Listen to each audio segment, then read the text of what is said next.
The sky darkened suddenly that afternoon, as if nature sensed the destiny that was about to unite two souls separated by time and tragedy. Heavy raindrops began to fall, transforming streets into raging rivers, while lightning cut across the firmament, momentarily illuminating the frightened faces of passers-by running for shelter. Amid that chaos of elements, a small figure stood out, not for her haste but for the slowness of her steps. Sophia, a girl with large, expressive eyes that contrasted with her extreme thinness, walked with difficulty along the soaked sidewalks. Her dress, once colorful, was now nothing more than a dirty, faded rag that barely protected her from the merciless storm. Her dark hair, soaked by the rain, stuck to her pale face, marked by the hunger of many days. People passed by hurriedly, some casting pitying glances, others simply ignoring that child who seemed like a ghost wandering through the city. If only the orphanage hadn't closed. At least there I had a roof, thought Sophia, hugging her own body in a futile attempt to ward off the cold that penetrated her bones. The wind howled between buildings, carrying leaves and small objects through the air, while Sophia took precarious shelter under the awning of a closed shop. Her stomach ached with hunger, emitting painful rumbles that seemed to echo above the noise of the storm.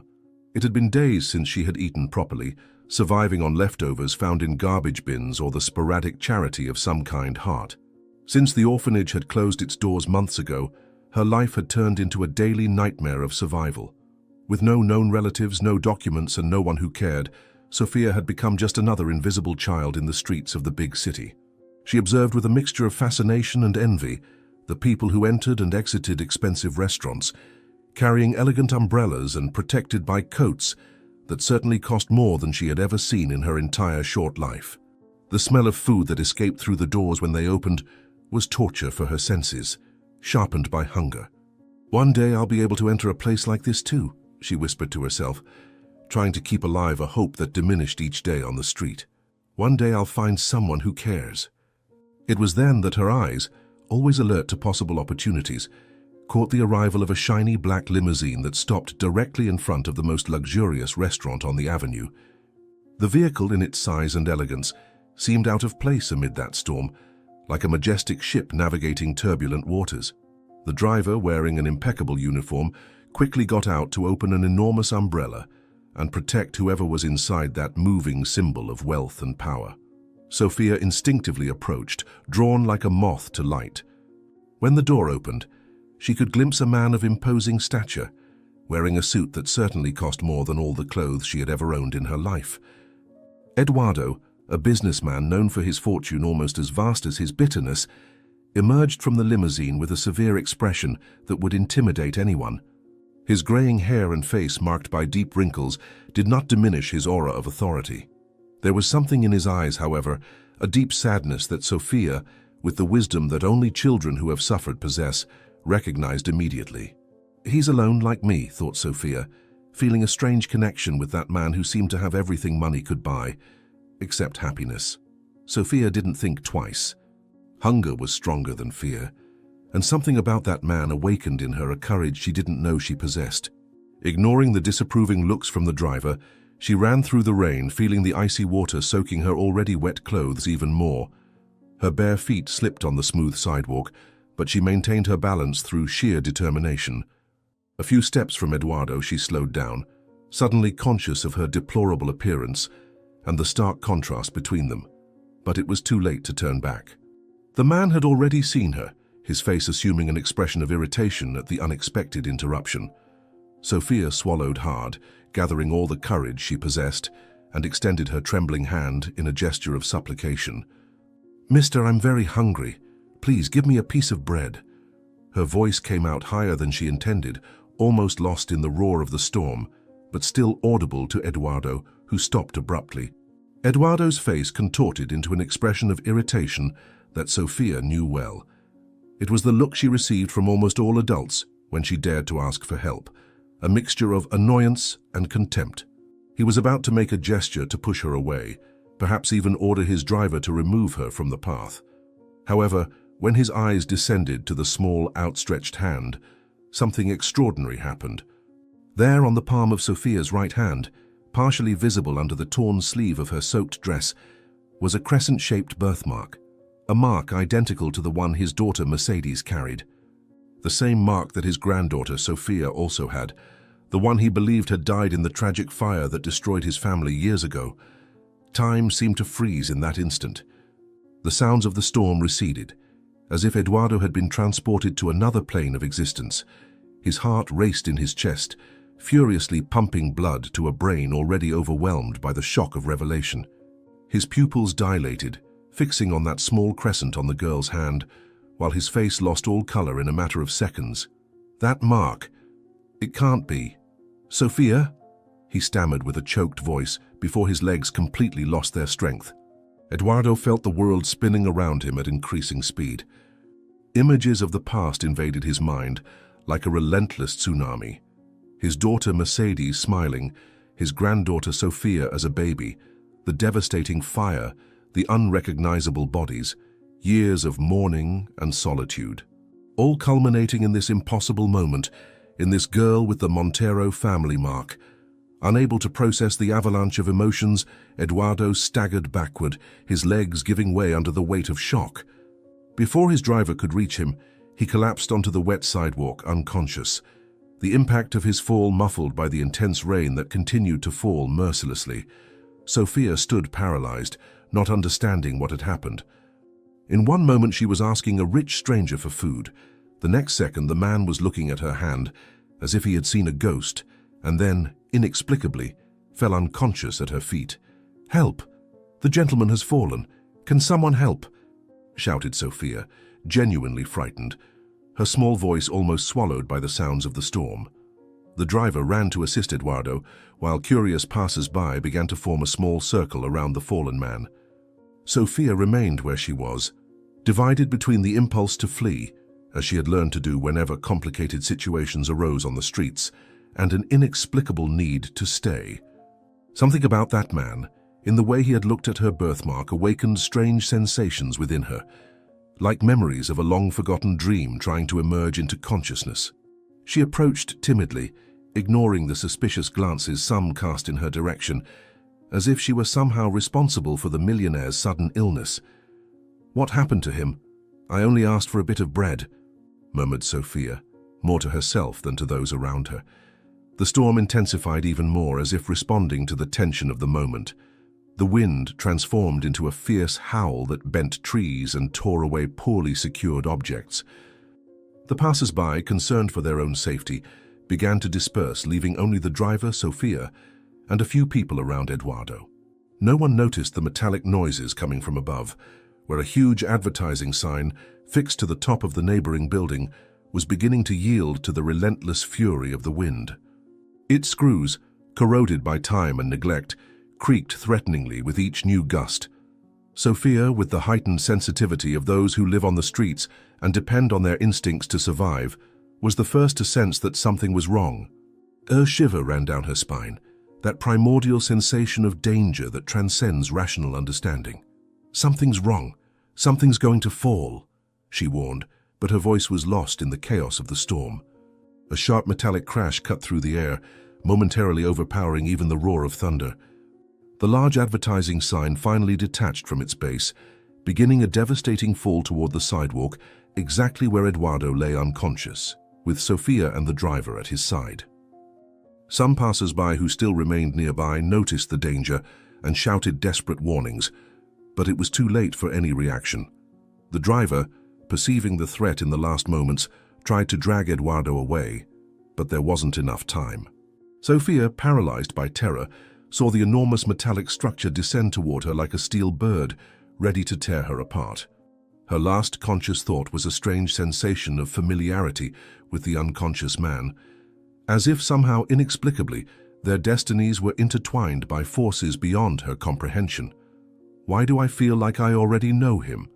That was the fleeting thought that crossed her mind before the sign hit the ground with a devastating impact.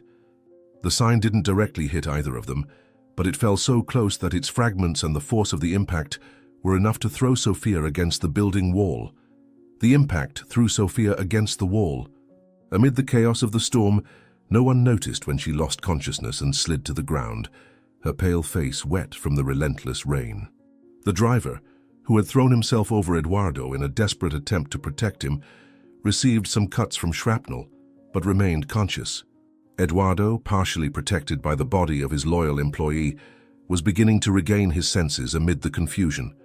His eyes opened slowly, disoriented and confused, the image of Sophia's birthmark still vivid in his troubled mind.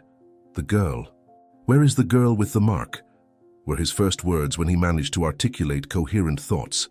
The driver, ignoring his own pain, helped Eduardo to sit up. It was then that both saw Sophia, a small heap of wet rags against the wall, motionless and silent.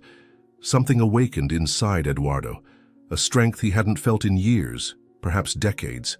Pushing the driver away, he crawled to Sophia, ignoring the mud, rain, and metal shards cutting his hands. His expensive suit, now ruined, was the least of his problems. All that mattered was that child, that girl with his family's mark who could be, no, who had to be, his lost granddaughter. "Little one, wake up, please, open your eyes," I pleaded Eduardo, gently taking Sophia's fragile body in his arms, terrified by her paleness and immobility. Sirens began to sound in the distance, quickly approaching the accident site. Someone had called for help. But Eduardo, with the characteristic impatience of a man accustomed to solving problems with his power and influence, didn't trust that help would arrive in time. With a determination that surprised even his faithful driver, he stood up with Sophia in his arms, surprised at how light she was, as if she weighed no more than a feather. The contrast between his expensive suit, even ruined, and the girl's tattered clothes created an image that summarized all the ironies and injustices of life. "Open the car door. We'll take her to the hospital immediately," he ordered the driver, his voice recovering the authority that characterized him in business. The driver, even injured and confused, ran to follow orders. The limousine, a symbol of luxury and privilege, transformed into an unlikely ambulance as Eduardo entered with Sophia in his arms, protecting her as if she were the most valuable treasure in the world. And for him, at that moment, she was. The possibility that this small beggar could be his granddaughter, that part of his family might have survived the disaster that destroyed his life, was the first ray of hope in years of emotional darkness. As the driver skillfully maneuvered through the flooded streets, defying the storm that seemed determined to prevent their journey, Eduardo examined Sophia's face, as if he could find in those childish features the answers to questions he didn't even know how to formulate. "Who are you, little one? Where did you come from, and why is your mark identical to my family's?" he whispered, gently caressing the girl's injured forehead, unconscious in his arms. The storm pursued the limousine, as if the sky itself wanted to prevent those two intertwined destinies from reaching their destination. Lightning occasionally illuminated the interior of the vehicle, creating almost photographic images of Eduardo with Sophia in his arms. Each flash revealed another detail, another similarity he couldn't ignore. The curve of the chin, so similar to Mercedes. The long eyelashes, a striking characteristic of the women in his family. The birthmark, that small half-moon, that for generations had appeared only on the women of the Montero clan. Even dirty and injured, the girl carried undeniable traces of genetics that Eduardo knew deeply. He felt his heart beating erratically, no longer from the shock of his fainting spell, but from a dizzying mixture of fear and hope. Fear of being wrong, of projecting his desires onto a stranger out of pure loneliness and longing. Hope that against all odds, a miracle had occurred. "If you are who I think you are, little Sophia, I promise I will never let anything bad happen to you again," he solemnly vowed, as the limousine finally stopped at the emergency entrance of the hospital. The last image before the hospital doors closed behind them was of the storm that continued to punish the city, as if protesting against the unlikely reunion of those two souls separated by time and tragedy. But no force of nature would be able to stop Eduardo now. Something had awakened within him, something that even he didn't completely understand. An irrational but undeniable certainty that this little homeless girl with the crescent moon mark on her palm was part of him, his blood, his family, his second chance at redemption. "I won't give up on you, little one. No matter how long it takes or what it costs, I will discover the truth," he silently promised, as doctors and nurses rushed to attend to Sophia, and a new stage of that extraordinary journey began to unfold. Bright white lights of the emergency corridor momentarily blinded Eduardo, as he ran alongside the stretcher, where Sophia lay motionless. His elegant suit, now soaked and stained with blood, contrasted with the immaculate asepsis of the hospital environment. Doctors and nurses moved in an efficient choreography around the small patient, exchanging technical terms that sounded like a foreign language to Eduardo. Words like trauma, severe dehydration, and chronic malnutrition penetrated his consciousness like sharp needles, each term increasing his anguish. A middle-aged doctor with deep circles under his eyes, evidence of many hours on duty, gently tried to move Eduardo away when they reached the trauma room doors. The businessman, accustomed to giving orders and not receiving them, instinctively resisted, his eyes never leaving Sophia's pale face. There was something about that child, beyond the familiar birthmark, that awakened in him a protective instinct he thought had been buried with his family years ago. The doctor's firm hand on his shoulder finally stopped him at the entrance to the room. "Sir, you need to let us work now. Every minute is crucial to stabilize her," the doctor explained firmly, but without aggression. "I promise we'll do everything humanly possible for her." Eduardo suddenly felt powerless, a sensation he detested. His money, power, and influence seemed useless in the face of the fragility of that small life that oscillated between unconsciousness and something potentially more serious. He watched the medical team surround Sophia, connecting her to monitors, inserting an IV in her skinny arm, checking her vital signs. Through the glass doors, he saw when they cut away her tattered clothes, revealing a body too small for her age, marked not only by recent injuries, but by old scars whose origin he feared to imagine. The crescent-shaped birthmark on her right palm seemed more distinct now, under the fluorescent hospital light. An exact replica of the one his daughter Mercedes carried, the same one his granddaughter Sophia had inherited. The coincidence was statistically impossible. That mark was a genetic characteristic exclusive to the women in his family for generations. Eduardo felt a knot form in his throat as memories of the fire, the empty funeral with closed coffins, the endless mourning flooded his mind. His driver, also receiving treatment for superficial cuts, approached silently. "Mr. Eduardo, you need to sit down. You're very pale and also need to be examined," he suggested with genuine concern. "The little girl is receiving the best care now." The minutes dragged like hours as Eduardo waited, refusing to move more than a few meters from the trauma room, ignoring the staff's attempts to take him to be treated. His body ached. He had cuts on his hands and a bruise was forming where his head had hit the ground during the fainting spell. But these discomforts seemed trivial compared to the anxiety he felt. The long wait was only interrupted when the doctor finally emerged from the room, his fatigued expression mixed with professional concern. Eduardo stood up immediately, studying the man's face for clues about Sophia's condition. The doctor gestured for him to follow to a small consultation room, away from the curious ears circulating through the busy corridor.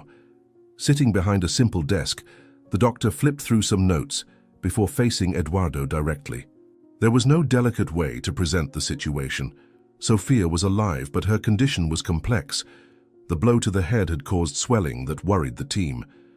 Her malnourished body, weakened by months, perhaps years of deprivation, didn't have the necessary reserves for a quick recovery. The next few hours would be decisive. "Mr. Eduardo, I need to be direct. The girl is extremely debilitated. Beyond the injuries from the fall, she shows signs of chronic malnutrition, severe anemia, and possible older untreated traumas," explained the doctor, his professional voice partially masking his concern. "Honestly, I'm surprised she has survived so long on the streets in these conditions." Eduardo absorbed the information like physical blows, each word increasing his sense of urgency and, strangely, guilt. If that girl was really his granddaughter, it meant she had lived a life of deprivation, while he accumulated more wealth than he could spend in 10 lifetimes. The idea was unbearable. Unable to remain seated, he stood up and walked to the small window of the room, observing the storm that continued mercilessly outside. Some greater force seemed to be punishing the city, just as fate seemed to have punished him in recent years. Or was it a chance for redemption? He turned to the doctor, the decision already formed in his mind before he was even conscious of it. If there was the slightest possibility that this child was his granddaughter, he would move heaven and earth to save her. The money that for so many years had only served to build an empty empire would now have a true purpose. "Doctor, I want you to gather the best specialists available. I want a team dedicated exclusively to her case. Cost is not an issue," declared Eduardo, his voice regaining the firmness characteristic of business. "And I need a genetic test immediately. I believe this girl may be my granddaughter, given up for dead years ago." The pediatric intensive care unit corridor was silent, except for the constant beeping of monitors and the occasional whisper of professionals moving efficiently between beds. Sophia had been transferred there after the first critical hours in the emergency room. Eduardo, now with his own wounds treated and wearing dry clothes that his driver had provided, sat beside the girl's bed, observing her small, pale face partially obscured by an oxygen mask. Tubes and wires connected her fragile body to machines that monitored every aspect of her vital functions. An IV in her arm administered saline solution, antibiotics, and nutrients that her malnourished body desperately needed. Her hair had been partially shaved to treat a deep cut on her head, and bandages covered various wounds on her arms and legs. Even so, Eduardo could see in that small injured face undeniable traces of his daughter Mercedes, especially around the eyes and in the delicate curve of the chin. He gently held the small hand with the birthmark, that symbol that now represented both a curse and a promise. A nurse entered silently, checked the monitors, and adjusted the drip of one of the medications. "You should rest a bit, sir. It's past midnight and she probably won't wake up before morning," the nurse suggested kindly, noticing Eduardo's deep eye bags. "We can call you immediately if there's any change." Eduardo thanked her with a nod, but didn't move. Sleep was the last of his concerns. His mind was immersed in calculations and possibilities. If that girl was indeed Sophia, his lost granddaughter, how had she survived the fire? Who had rescued her? Why had they never sought out the family? And more importantly, how had she ended up on the streets alone and hungry? The questions spun in his mind like an infernal carousel, with no answers in sight. The genetic test he had urgently requested would only be ready in a few hours, although for Eduardo the birthmark was already sufficient proof. He was so absorbed in his thoughts that he didn't immediately notice the presence approaching down the corridor. The sound of high heels clicking against the ceramic floor finally caught his attention. Eduardo knew that determined walk, that expensive perfume that preceded her arrival. He turned in time to see Veronica entering the unit, her face impeccably made up, even at that late hour, wearing an elegant outfit that seemed absurdly out of place in the hospital environment. Her eyes, normally calculating, now displayed a mixture of irritation and something Eduardo couldn't precisely identify. Concern? Fear? She stopped at the entrance to the room, her eyes narrowing at the scene before her. Her husband, one of the most powerful and inaccessible men in the country, affectionately holding the hand of a beggar girl. "Eduardo, I finally found you. I practically had to threaten half the hospital to find out where you were," exclaimed Veronica, her voice controlled but tense. "You disappeared in the middle of a storm, cancelled the meeting with the Japanese investors, and now I find you here, watching over a stranger." The look that Eduardo gave his wife contained a silent warning to moderate her tone. Veronica had entered his life a few years after the tragedy that took his family. At the time, she was just the younger sister of his deceased wife Luisa, offering comfort and understanding that gradually evolved into a relationship and eventually marriage. Eduardo had never felt for her the same deep love he had devoted to his first wife, but Veronica had brought some companionship to his lonely existence. Now, seeing the coldness with which she looked at Sophia, he felt a discomfort he couldn't name. A primal instinct warned him to protect the child, even without absolute certainty of her identity. He gestured for Veronica to follow him out of the room, not wanting to disturb Sophia's necessary rest. In the corridor, away from the nurse's ears, he briefly explained the encounter with the girl, the fainting upon seeing the birthmark, the accident with the sign. Veronica listened with an increasingly tense expression, her fingers gripping the strap of her designer handbag, with enough force to turn her knuckles white. "Eduardo, you can't be serious. You're clinging to an absurd coincidence." "Many people have similar birthmarks," Veronica argued, her voice oscillating between concern and irritation. "You're letting yourself be carried away by emotion and longing, creating connections that don't exist." The tension between Eduardo and Veronica increased with each minute that passed in that sterile corridor. He remained unwavering in his conviction, while she seemed increasingly agitated, her arguments becoming more frantic. For Veronica, the situation represented much more than a disruption to her social agenda or her husband's business commitments. It was an existential threat to everything she had built over the past years. Eduardo was a different man than he had been minutes before seeing that birthmark.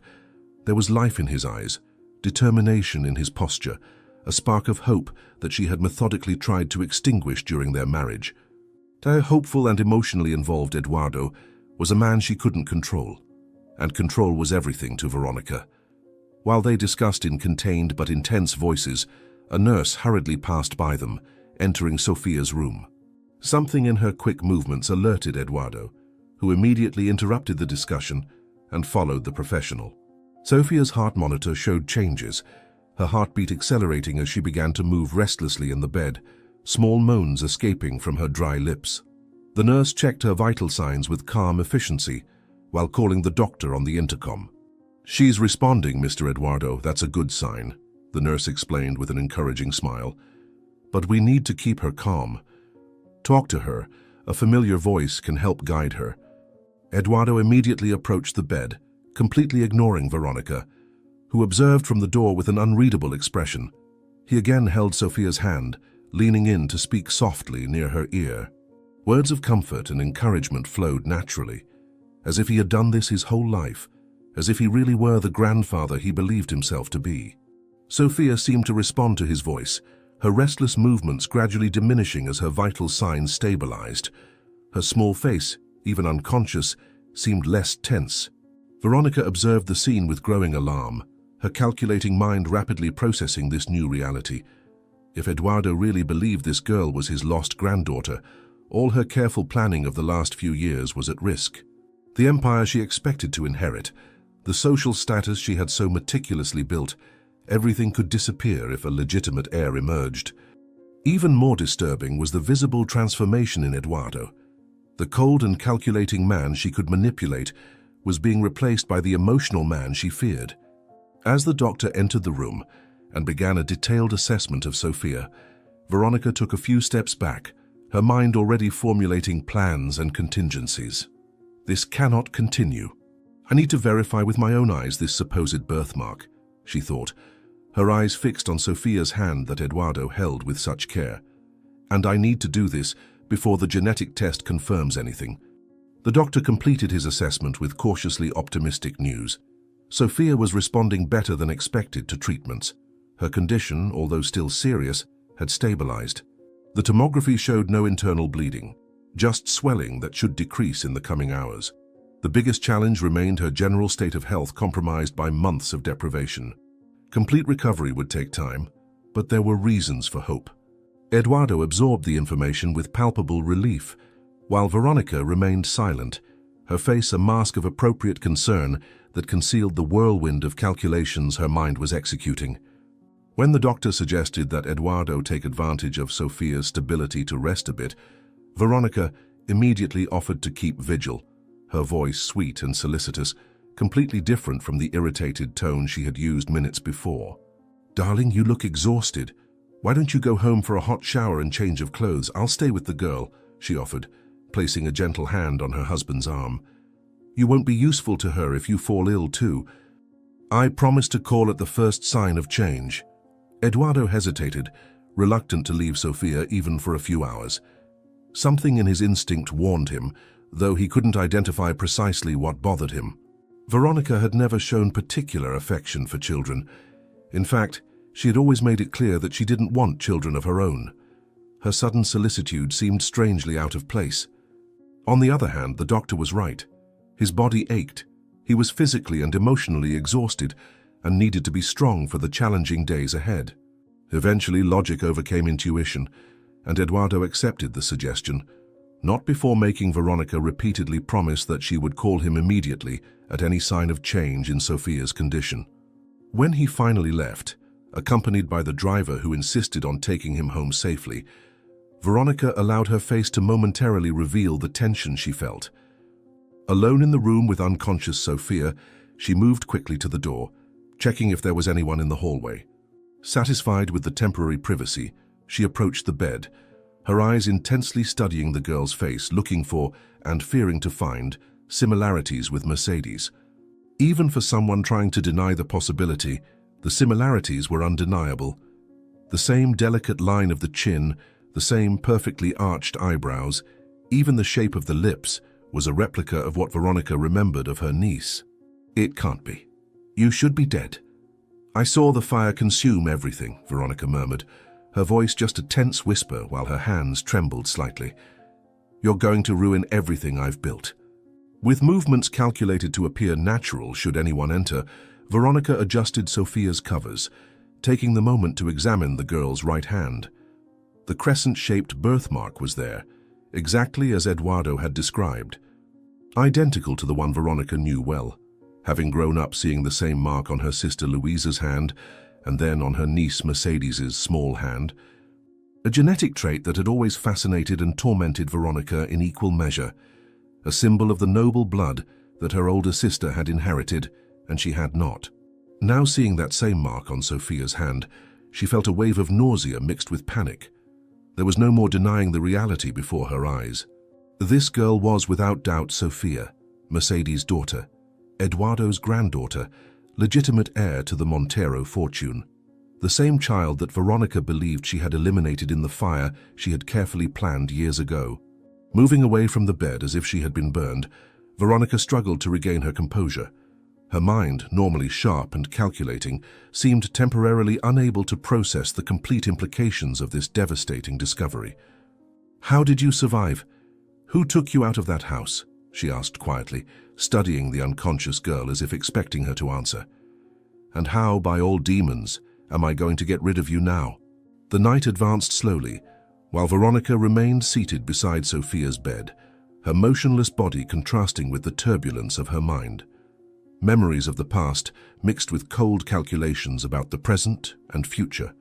She vividly remembered the night of the fire, how she had meticulously planned every detail.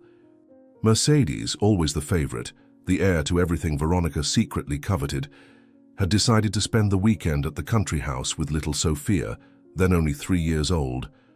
Mercedes' husband was traveling on business, and she wanted to enjoy time alone with her daughter.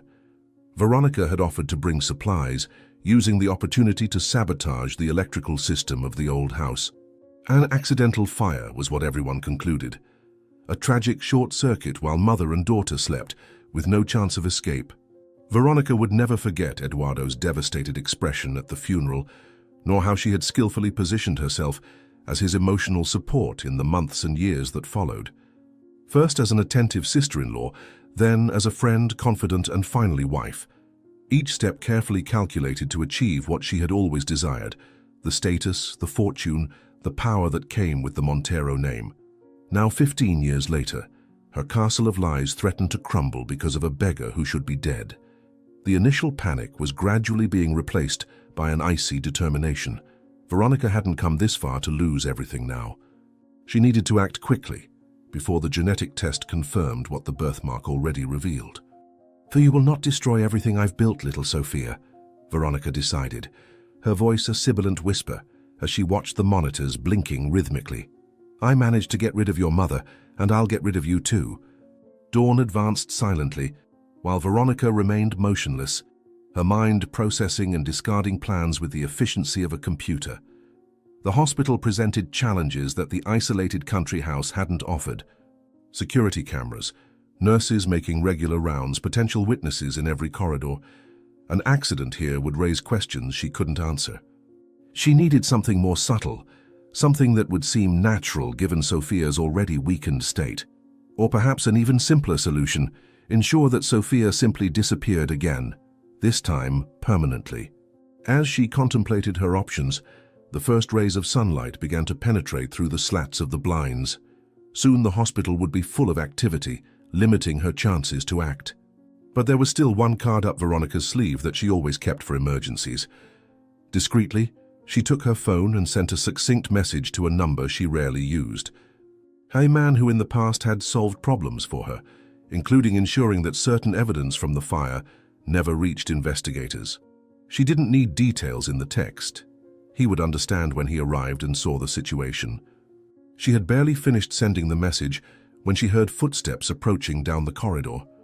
Quickly, she put away her phone and adjusted her expression to one of appropriate concern. The doctor entered for the morning assessment, followed closely by Eduardo, who seemed to have rested minimally, but was now dressed in clean clothes and had a look of renewed determination. "Any change during the night?" he immediately asked, his eyes going first to Sophia and then to Veronica, who rose gracefully, keeping her mask of dedicated wife perfectly in place. The doctor examined Sophia meticulously, checking her vital signs, pupillary response, and various other indicators that Eduardo observed with almost painful attention. Finally, the professional stepped away from the bed with a small smile, the first that Eduardo had seen on his face since the girl's admission. The results were encouraging. The brain swelling was decreasing, her breathing was stronger, and her blood levels showed small but significant improvements. She was still unconscious, but this was a natural protective mechanism of the body, allowing her to heal. The doctor expected her to wake up in the next 24 hours. Eduardo absorbed the information with palpable relief, while Veronica maintained a fixed smile that didn't reach her eyes. When the doctor finally left, promising to return in a few hours, Eduardo took the place that Veronica had occupied during the night, again gently holding Sophia's hand. The birthmark was still there, a silent testimony that Eduardo couldn't ignore. "The laboratory called before I left home," Eduardo said without taking his eyes off Sophia. "The genetic test will be ready by the end of the afternoon." Veronica felt her heart dangerously accelerate, although she maintained her external composure. Less time than she expected. Normally these tests took days, but obviously Eduardo's money and influence had accelerated the process. She needed to act more quickly than she had planned. If that test confirmed what the birthmark already indicated, it would be the end of everything she had built. Eduardo would never forgive her when he discovered the complete truth, and eventually he would discover it. He had resources, connections, a determination that she knew all too well. She needed to prevent the test from being completed or ensure that Sophia wasn't present when the results arrived. With a movement studied to appear casual, Veronica placed her hand on her husband's shoulder, her light touch contrasting with the internal storm she was facing. "Eduardo, you need to eat. Why don't you go to the cafeteria to get something to eat?" "I'll stay with her," she suggested in a soft voice, calculated to sound like genuine concern. "It won't help anyone if you faint from hunger." Eduardo's eyes met Veronica's, studying them for a moment, that seemed to stretch indefinitely. There was something in that look she couldn't fully interpret. A shadow of suspicion, perhaps. Impossible. Eduardo had no reason to distrust her, not yet. Finally, he reluctantly nodded. He was indeed starving, having eaten nothing since lunch the previous day. Before leaving, however, he leaned over Sophia, whispering words of encouragement that Veronica couldn't completely hear. A gesture so intimately familiar that it seemed impossible this was the first time he had seen the girl in 15 years. When he finally left, promising to return in minutes, not hours, Veronica waited until his footsteps disappeared down the corridor. Then, moving quickly, she took her phone again. The message she received in response made her smile for the first time since she had stepped into the hospital. Her contact was already in the building, waiting for final instructions. All she needed was a temporary distraction, enough time to implement the plan she had formulated during the long night of vigilance. Sophia would never take that genetic test. In fact, if everything went as planned, the girl would disappear as mysteriously as she had resurfaced in Eduardo's life. "I'm sorry, little Sophia, but your fairy tale ends here," Veronica murmured, observing the gentle breathing of the unconscious girl. "Some stories simply don't have a happy ending." Veronica carefully examined the genetic test in her hands, the paper trembling slightly between her fingers as her eyes scanned the results that confirmed her worst fears. Sophia was, without any margin of doubt, Eduardo's biological granddaughter. The laboratory had compared the discreetly collected samples, and the result was conclusive: 99% compatibility. That piece of paper represented the destruction of everything she had built over the past 15 years. She looked at Eduardo, who slept in an uncomfortable armchair beside Sophia's bed. his face marked by the fatigue of 3 days of almost uninterrupted vigilance. The girl had not yet fully regained consciousness, although doctors assured them her body was responding well to treatments. Veronica knew she needed to act quickly before any of the doctors saw the results, before Eduardo woke up. With the skill born of years practicing the art of deception, she slid the envelope into her designer handbag and moved silently to Eduardo, touching his shoulder with false tenderness. "Eduardo, darling, you need to rest properly. Look at you. You're exhausted, dehydrated, barely fed yourself all these days," she whispered, with a concern that would sound genuine to any casual observer. "Let's go home just for a few hours. You can take a decent shower, eat a complete meal, sleep in a real bed. The girl is stable and well cared for here." Eduardo awoke slowly, his gaze immediately seeking Sophia before turning to his wife. There was obvious reluctance on his face, but even he had to admit that his body was reaching its limit of endurance. The doctors had assured that Sophia was out of immediate danger, though still unconscious. His instinct told him to stay, not to leave the girl alone for a single moment. But logic argued that he would be more useful rested and recovered.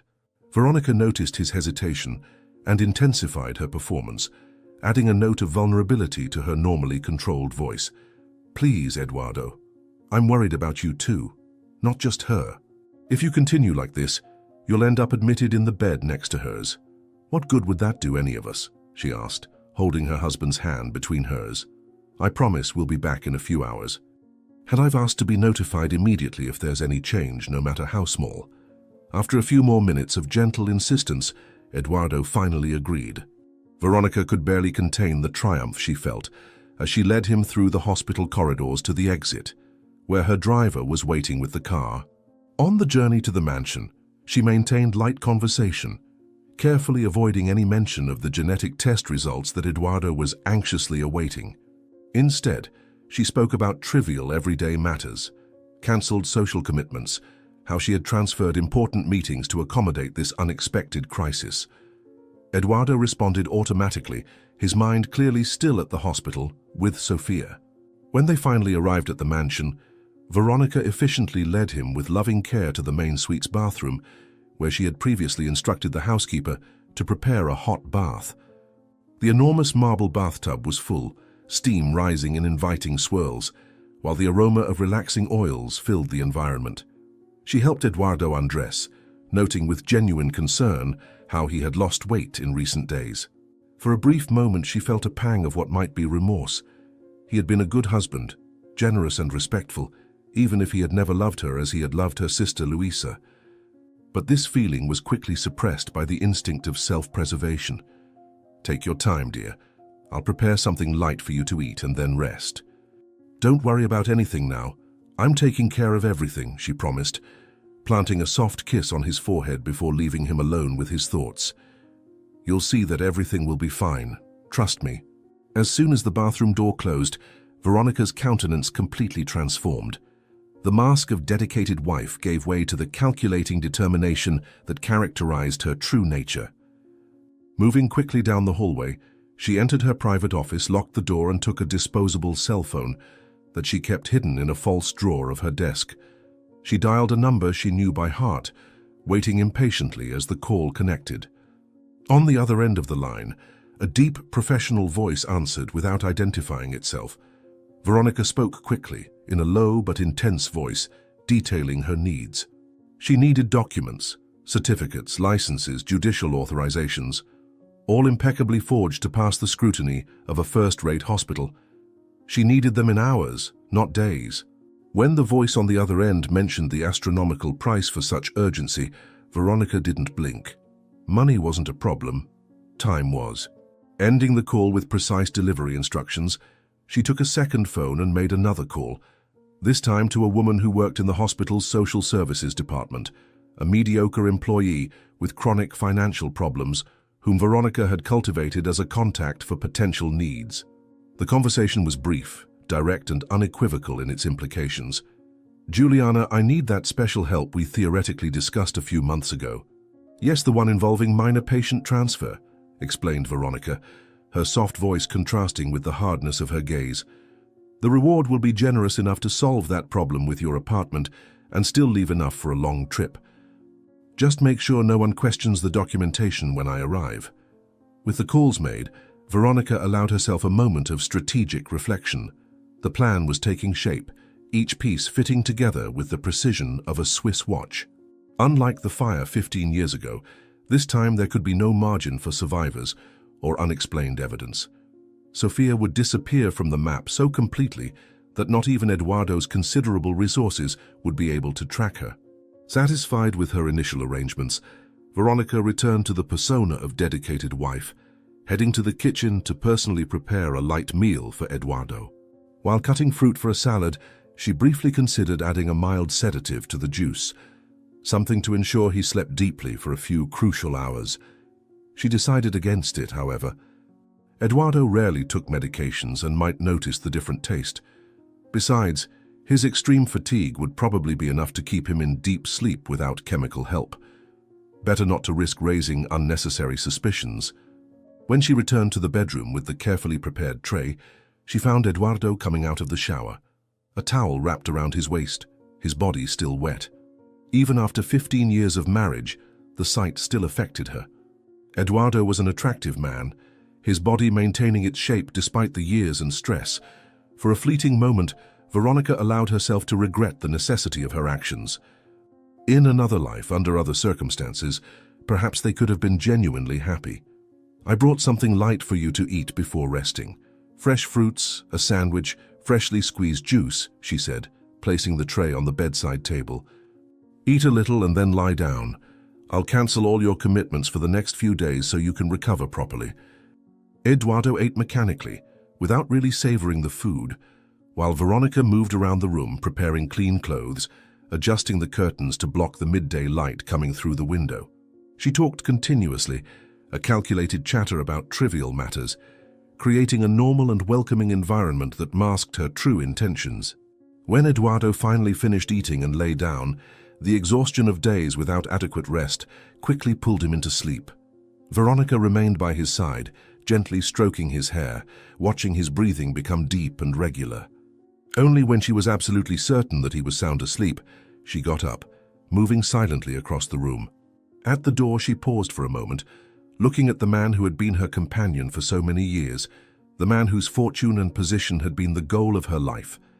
Hardening her heart against any remaining sentimentality, she left, softly closing the door behind her. In the hallway, she met the housekeeper, an efficient and discreet woman who had served the family for decades. "Mr. Eduardo is finally resting and must not be disturbed under any circumstances. He has spent days in the hospital and needs to recover his strength," she instructed firmly, her tone allowing no questions. "I need to go out to resolve some matters related to the girl. If he wakes up, which I doubt will happen in the next few hours, tell him I went personally to check on her and will be back soon." Back at the hospital, Veronica presented an image of perfect composure as she walked through the corridors with the confidence of someone who belongs there.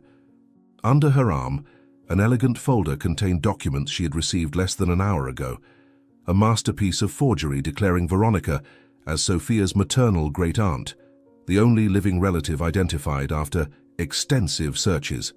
The folder also contained an emergency temporary custody authorization, supposedly granted due to the exceptional circumstances of the case. At the pediatric unit reception, she was greeted by Juliana, the bribed social worker, whose professional smile masked her eagerness for the promised payment. The two women exchanged superficial greetings before heading to the assistant's office to formalize the transfer of the minor to her relative's care. The process was surprisingly simple, considering the normal complexity of hospital bureaucracy. Signatures were collected, documents stamped, records altered.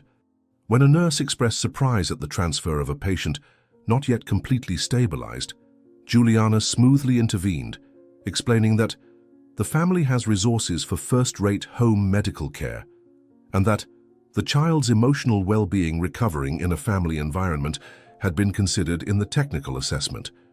Veronica observed the interaction with professional admiration. Money really did buy excellence, even in the art of institutionalized lying.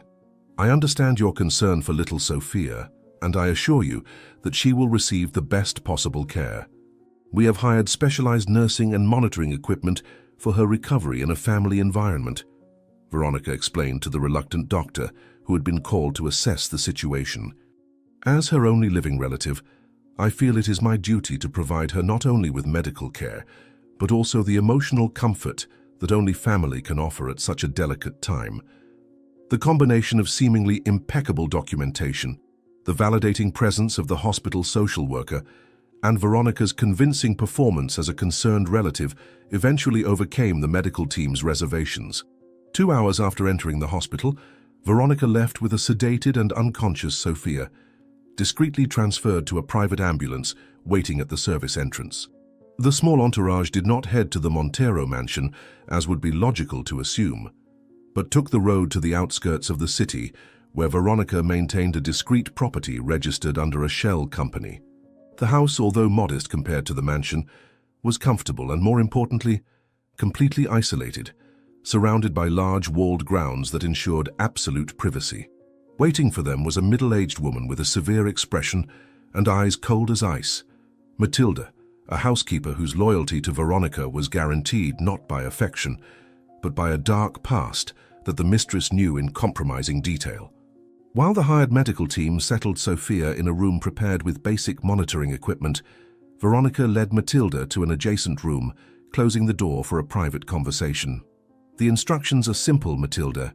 The girl will stay here until I decide her final destination.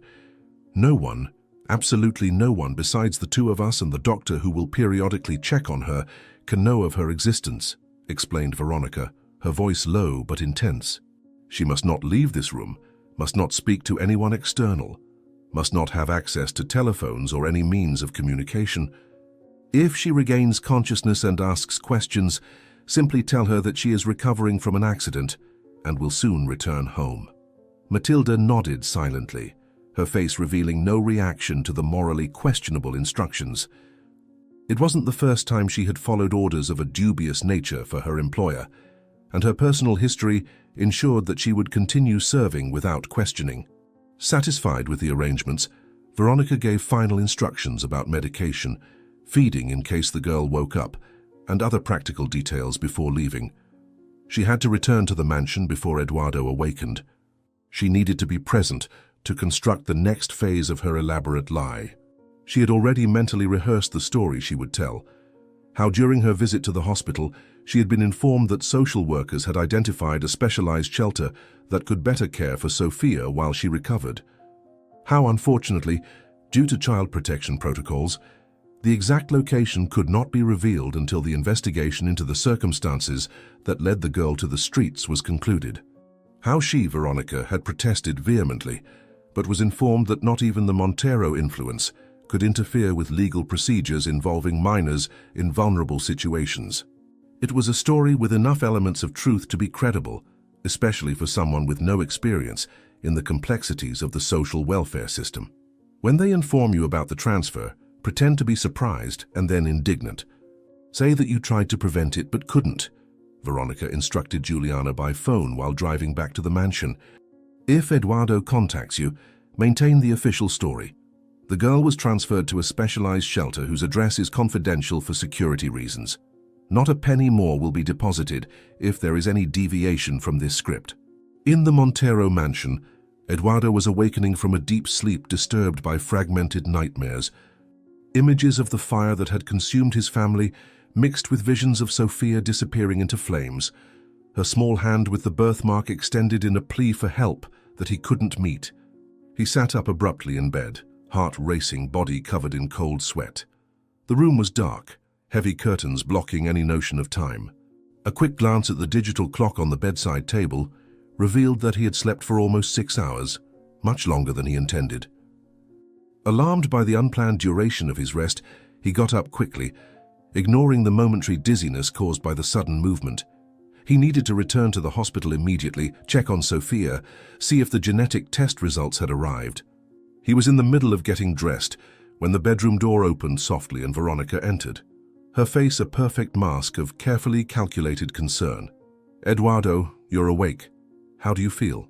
You look somewhat more rested, although you still need more hours of proper sleep," she commented. approaching to adjust the collar of his shirt with a gesture of domestic intimacy. "I was just returning from the hospital. I went to check on the girl personally, to ensure she was receiving the best care." Eduardo felt an involuntary shiver run down his spine, a dark premonition he couldn't rationally explain. There was something in Veronica's tone, perhaps an excessively rehearsed softness, that triggered alarms in his normally analytical mind. Ignoring the sensation, he focused on what really mattered at the moment: Sophia. He asked about her condition, if she had awakened, if the doctors had observed any significant improvement. It was then that Veronica executed her masterful performance, her face gradually transforming from concern to hesitation, and finally to controlled indignation. With strategic pauses and perfectly timed sighs, she narrated the fabricated story, how she had arrived at the hospital only to discover that Sophia had been transferred to a specialized shelter by order of social services, how she had protested, argued, even threatened to call lawyers, only to be informed that legal procedures involving minors in vulnerable situations followed rigid protocols that not even the Montero influence could circumvent. They simply refused to inform where they took her, Eduardo. They cited child protection laws, confidentiality, all kinds of legal jargon, she exclaimed, her indignation sounding genuinely convincing, even to her own ears. "When I demanded to speak with the person in charge, they said we would need to file a formal request through our lawyers, a process that could take days or even weeks. It's outrageous. How can they separate a child from someone who clearly cares about her?" Eduardo's reaction was exactly as Veronica had anticipated. First, disbelief, quickly followed by an icy fury that she knew well from his most difficult business negotiations. Without losing a second, he grabbed the phone, dialing his personal lawyer with urgent instructions to initiate any legal procedure necessary to locate Sophia. Next, he called his driver, determined to personally go to the hospital to confront those responsible for this seemingly arbitrary decision. Veronica observed with carefully disguised internal satisfaction as her plan unfolded perfectly. Eduardo was exactly where she wanted him, consumed by anger directed at the system, completely oblivious to her betrayal. When he stormed out of the mansion, Veronica allowed herself a brief moment of triumph. Phase 1 successfully completed. Now she just needed to maintain the lie for as long as necessary to implement Phase 2, Sophia's permanent disappearance. "Go ahead, darling. Fight windmills while I take care of what really matters," she murmured to herself, watching Eduardo's car disappear through the main gate of the property. "This is a battle you cannot win, no matter how much money or power you have at your disposal." In the small isolated house, Sophia was slowly beginning to emerge from the fog of heavy sedation. Her eyes opened briefly, trying to focus on the unfamiliar environment before closing again, still too heavy from the effect of the medications. Fragments of consciousness appeared and disappeared like islands in an ocean of confusion. Where was she? What had happened? Her last clear memory was of the storm, the excruciating hunger, the elegant man fainting at the sight of her outstretched hand. After that, only disconnected flashes, bright lights, distant voices, pain, and then nothing. Now she found herself in a comfortable bed, in a simple but clean room, with medical equipment around her. It didn't seem like a hospital, though. It lacked that characteristic smell of disinfectant, the constant sound of activity in the corridors. She tried to call for help, but her voice came out as an almost inaudible hoarse whisper. It was enough, however, to attract Matilda's attention, who entered the room with firm steps and a severe expression. The woman checked the monitors, adjusted the IV, and then noticed Sophia's half-open eyes observing her confusedly. Finally awake. "Don't strain yourself to speak or move. You're recovering from a serious accident and need to rest," Matilda informed, her voice devoid of any warmth while adjusting the girl's position in bed. "I'll bring you something light to eat. Don't try to get up. You don't have enough strength and would only worsen your condition." As Matilda left to get the promised food, Sophia struggled to organize her confused thoughts. Something about this situation didn't seem right, although in her debilitated state she couldn't articulate exactly what. Where was the man who had fainted at the sight of her? Why did she have the strange feeling that she should be somewhere else? With effort, she slightly turned her head, observing the simple room around her. An old dresser occupied a corner, and on top of it, partially visible from her position in bed, was what appeared to be a carved wooden box, an antique chest of medium size, with details that, even from a distance, awakened in Sophia an inexplicable sense of familiarity. Something about those specific carvings seemed to resonate in some distant corner of her memory, like an almost forgotten melody that one recognizes in the first notes. Before she could explore this disconcerting sensation, Matilda returned with a tray containing clear soup and bread. "Can you feed yourself, or do you need help?" asked the housekeeper, placing the tray on an adjustable side table. "Eat slowly. Your stomach isn't used to proper food after so much time on the streets." The following days passed in a monotonous routine for Sophia. Gradually regaining her strength, she could now sit up in bed without assistance and feed herself, although Matilda watched her like a hawk during these activities. The housekeeper answered her questions with monosyllables or short, evasive phrases. When Sophia asked where she was, she received only "in a safe place for your recovery." When she questioned about the man from the storm, she was informed that she shouldn't worry about strangers. Any more insistent attempt to obtain information was met with an icy look, and Matilda's immediate withdrawal from the room, leaving Sophia alone with her growing doubts.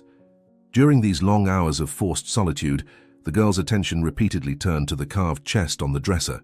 There was something about it that deeply intrigued her, something that seemed to call to her at a level that transcended her conscious understanding. One morning, taking advantage of Matilda's temporary absence, who had gone to prepare breakfast, Sophia gathered her still limited strength and risked getting out of bed.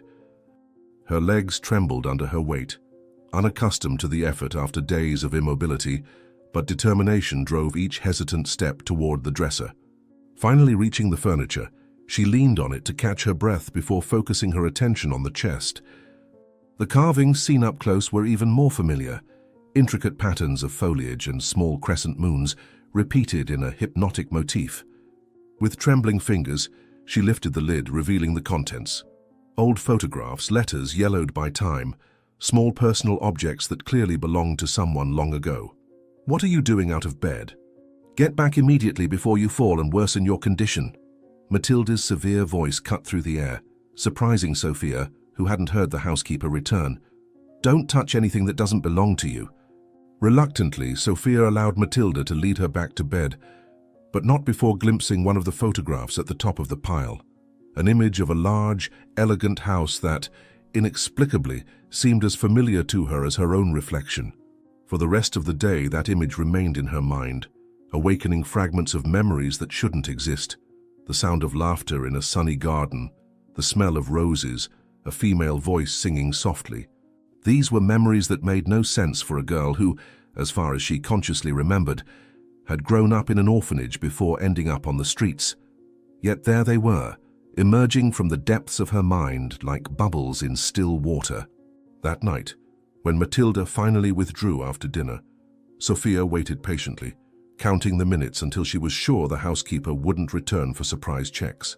Then, moving with more confidence than in her first attempt, she headed again to the chest. This time she had time to examine its contents more thoroughly.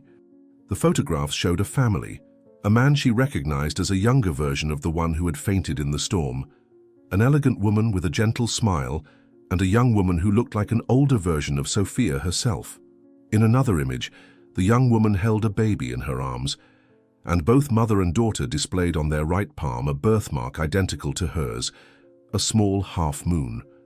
The shock of discovery almost made her drop the photograph. "Who are these people, and why do I have the same mark?" she whispered to herself, her heart racing as pieces of a puzzle she didn't even know she was solving began to fit together. "Why do I feel I should know them?" While Sophia struggled with her disturbing discoveries, Eduardo waged his own battle in the city. 3 days had passed since he discovered Sophia's supposed transfer, and each hour increased his frustration and determination. His lawyers faced an apparently impenetrable bureaucratic wall, each legal request answered with delays and demands for additional documentation. His attempts to use political influence and high-level contacts met surprising resistance. It was as if invisible forces were actively working to keep him away from the girl. In his office at the mansion, surrounded by stacks of legal documents and preliminary reports, Eduardo felt closer to going insane than at any other time since the tragedy that took his family. The birthmark on Sofia's hand left no doubt in his mind. That was his granddaughter, somehow a survivor of the fire everyone believed had been fatal. But without the genetic test, whose results mysteriously never arrived, he had no concrete proof to present to authorities. His phone rang, interrupting his dark thoughts. It was his private investigator, a former police officer with a reputation for efficiency and discretion, hired to discover Sofia's whereabouts when official channels failed. "Mr. Eduardo, I have preliminary information that might interest you. The social worker who supposedly authorized the girl's transfer is acting suspiciously. She just bought tickets abroad and resigned from the hospital this morning," reported the investigator, his professional voice masking the excitement of discovery. Even more curious, there is no official record of transfer to any shelter recognized by the system. It's as if the girl had simply evaporated from the system. The information hit Eduardo like a physical punch. His instincts were correct. There was something deeply wrong with this situation. Someone was deliberately preventing him from finding Sofia, and now the girl seemed to have completely disappeared. Why? Who would benefit from this? While considering the disturbing implications, the door to his office opened, and Veronica entered, bringing a cup of coffee. Eduardo observed his wife with new eyes, noticing for the first time small discordant details, the subtle tension in her normally relaxed shoulders, the smile that didn't fully reach her eyes, the excessive care with which she had been monitoring his actions in recent days. A terrible suspicion began to form in his mind, an idea so disturbing that he initially tried to reject it. Veronica, his companion of so many years, his confidant, his wife. Could she be involved in Sofia's disappearance? While mechanically accepting the offered cup, a new determination crystallized within him. He would discover the truth, no matter how painful it was or who was involved. "Thank you for the coffee, dear. I think I finally have a clue about the girl's whereabouts," he said with studied casualness, carefully observing Veronica's reaction. "My investigator seems to be close to an important discovery." The rain battered the windows of Eduardo's office as he examined the documents spread across his mahogany desk. The investigator, seated across from him, a man with a serious expression and a perceptive gaze, had just delivered his preliminary report, and the findings were, at minimum, disturbing. Page after page revealed flagrant inconsistencies in the story of the supposed shelter that had allegedly received Sofia. The investigator had personally contacted every institution registered in the social assistance system, every shelter, every reception center. None of them had received a girl matching Sofia's description in recent weeks. More alarming still, the hospital's computerized system showed that the transfer had been authorized by a social worker named Juliana, who had mysteriously resigned the following day and purchased tickets abroad with money that her modest salary would never allow her to accumulate. Eduardo's initial suspicion was rapidly transforming into certainty as each new piece of evidence pointed to an elaborate conspiracy to keep Sofia away from him. Eduardo's hands trembled slightly when he reached the last page of the report, a copy of the temporary custody authorization form, signed not by the Social Assistance Department, as was standard procedure, but by Veronica. There it was in black and white, the elegant signature he knew so well, on a document that transferred the girl's custody to herself, claiming a kinship that didn't exist. So it was her, all this time, muttered Eduardo, his voice strangled by the mixture of anger and disbelief that threatened to suffocate him. My own wife blatantly lied, looking into my eyes while inventing this story about a shelter that never existed. The investigator observed his client with the caution of someone who had many times witnessed the moment when a person discovers a profound betrayal.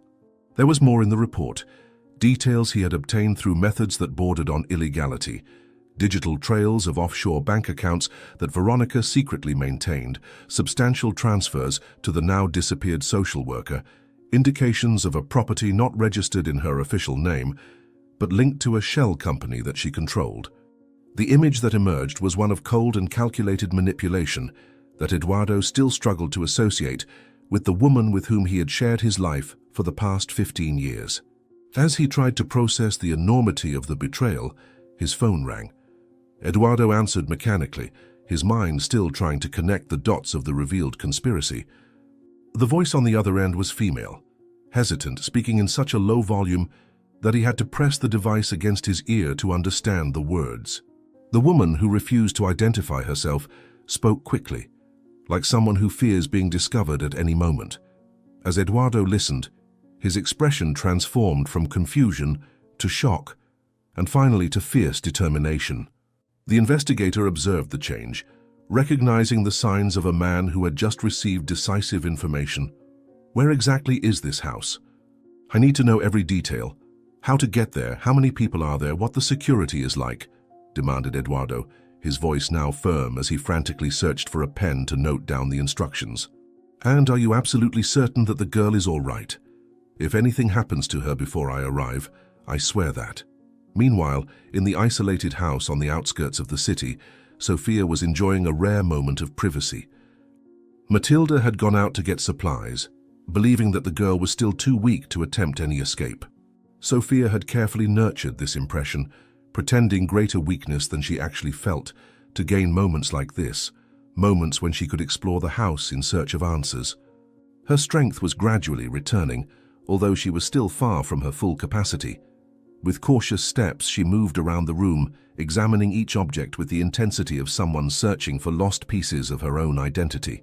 The old chest she had discovered days before continued to exert an inexplicable attraction, as if it contained secrets that belonged to her by right. She had already examined the photographs several times, trying to understand why strange faces seemed to awaken memories that shouldn't exist.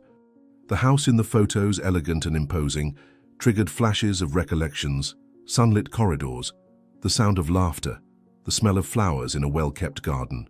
It was like trying to remember a dream in the morning, fragments that slipped between her fingers before she could fully grasp them. Frustrated, Sophia rummaged deeper into the chest, finding beneath the photographs a small red velvet box. Her hands trembled slightly when she opened it, revealing a filigree silver medallion, antique and beautifully crafted.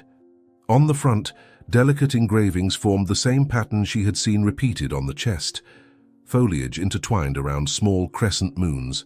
Why does this seem so familiar? Why do I feel I've held this before? Sophia whispered to herself, turning the medallion between her fingers. It's as if a part of me recognizes something my mind has completely forgotten. Carefully, Sophia opened the medallion. Inside was a miniature, the portrait of a young, smiling woman holding a baby. The resemblance between the woman and Sophia herself was striking, like looking at an older version of herself. What really captured her attention, however, was a detail on the woman's wrist, partially visible in the image, a crescent-shaped birthmark, identical to her own. With her hands trembling even more, Sophia turned the medallion over and discovered a delicate inscription on the back. To my dear Mercedes and our little Sophia, love transcends even the flames. Eduardo. The shock of discovery was like an electric current running through her body. Mercedes, Sophia, Eduardo. The names resonated in her mind like bells, awakening submerged memories that now emerged in a torrent impossible to contain. A woman, her mother, placing this same medallion around her small neck, whispering that she loved her more than anything in the world. A fire, intense heat, suffocating smoke. Someone carrying her out of a burning house. And then nothing, just confused fragments of an orphanage, temporary families, and finally the streets. The medallion had disappeared at some point during this journey, as had her memories. And now, as if by intervention of fate, both had found their way back to her. Without thinking, Sophia placed the medallion around her own neck, feeling its weight as something simultaneously new and familiar. Mercedes was my mother. And Eduardo. Eduardo must be my grandfather, Sophia concluded, the words sounding both strange and absolutely right. But then, who is Veronica? And why is she keeping me prisoner here? The sound of an approaching car interrupted her reflections. Quickly, Sophia put the photographs back in the chest, but kept the medallion around her neck, hiding it under the collar of her nightgown. Through the window, she saw an unknown vehicle parking at the entrance of the house. It wasn't the car Matilda used, nor the elegant automobile in which Veronica had arrived on her occasional visits. It was a large black car that seemed simultaneously luxurious and discreet, Sophia felt her heart race with a mixture of hope and fear. Could it be rescue or more trouble? She hurriedly returned to bed, assuming the same position in which Matilda had left her, feigning the weakness she no longer felt so intensely. Through the half-open door, she heard the sound of the doorbell, followed by silence. The house was empty except for her. There was no one to answer. For a few moments, nothing happened. Then, to her surprise, she heard the sound of a key in the lock of the front door. Did someone else have access to the house besides Matilda and Veronica? The answer came in the form of heavy, hurried footsteps, very different from Matilda's cautious walk or Veronica's elegant heels. A man entered the room without ceremony, his eyes quickly scanning the environment before fixing on her. Sophia recognized him immediately. He was the man from the storm, the same one who had fainted upon seeing her birthmark, the man from the photographs, now older but unmistakable. Eduardo, her grandfather. "Sophia, thank God you're all right. I've come to take you home," he said, his voice choked with emotion as he approached the bed, his eyes carefully examining her, looking for signs of mistreatment. "Do you remember me? We met during the storm, before the accident with the sign." Sophia sat up in bed, abandoning the pretense of weakness. Her eyes, now more alert and lively than Eduardo had previously seen them, studied him with an intensity that seemed to penetrate his soul. The girl brought her hand to her neck, removing the medallion from its hiding place under her clothes. The flash of recognition in Eduardo's eyes upon seeing the jewel was immediate and profound. It was the medallion he himself had commissioned to gift his daughter and granddaughter years ago. Sophia extended the object toward him, like a peace offering, or perhaps as a request for confirmation. "I found this in a chest in the room. It has our names engraved. Mercedes, Sophia, Eduardo," she explained, her voice small but firm. "When I held it, I remembered things. A woman putting it around my neck and a fire. You're really my grandfather, aren't you?" The moment was interrupted by the sound of another car arriving. Eduardo rushed to the window, his face hardening as he recognized Veronica's elegant vehicle. He hadn't expected to confront her so soon. He had planned to take Sophia to safety first, deal with his wife's betrayal later. Now he would be forced to face both situations simultaneously. Turning to Sophia, Eduardo made a quick decision. The girl was not yet in condition to flee, and dragging her out by force would only further traumatize someone who had already suffered too much. Besides, part of him needed, to hear the truth about what had happened from Veronica herself. He wanted to understand how the woman who had shared his bed for 15 years could have orchestrated such a monstrous lie. Even more, he wanted to know if she had any connection to the fire that had supposedly killed his family. With quick gestures, he instructed Sophia to hide the medallion and act naturally. The confrontation was inevitable, but Eduardo would ensure it happened on his terms. "Stay calm and follow my lead. I want to understand exactly what's happening here," he instructed, his voice low and urgent as he heard the front door open. "Hold tight to that medallion. It's your connection to your past, to who you really are." Veronica entered the room like a controlled storm, her high heels rhythmically striking against the wooden floor, her face a mask of irritation that transformed into absolute shock upon seeing Eduardo calmly sitting beside Sophia's bed. For a moment, just a moment, her normally impeccable self-control failed, revealing pure panic in her eyes before she managed to recompose her expression. Eduardo observed this transformation with the analytical gaze that had made him a feared adversary in the business world. That brief lapse confirmed everything he needed to know. Veronica was not only aware of her actions, but fully conscious of their gravity. She had not acted by mistake or confusion. She had deliberately orchestrated an elaborate farce to keep Sophia away from him. The question now was why. "Eduardo, what a surprise to find you here. How did you discover this place?" asked Veronica, her voice almost normal, only a slight fluctuation betraying her internal agitation. "I was just checking how our little patient is recovering in an environment calmer than the hospital." Eduardo rose slowly, each movement deliberately controlled as he struggled to contain the fury that threatened to consume him. In his right hand, he discreetly clutched the investigator's report as if it were a weapon. 15 years of marriage had taught him to read Veronica like a book. The slight tilt of her head when she lied, the way her fingers lightly drummed against her purse when she was nervous. All the clues were there, signs he had ignored when she had lied about the supposed shelter, signs that now screamed the truth. Sophia observed the interaction in silence, her small hand clutching the medallion under the blanket, her eyes moving from one adult to the other like someone watching a dangerous game whose rules she doesn't yet fully understand. Eduardo took a step toward his wife, deliberately reducing the distance between them, forcing her to face him directly. "Enough lies, Veronica.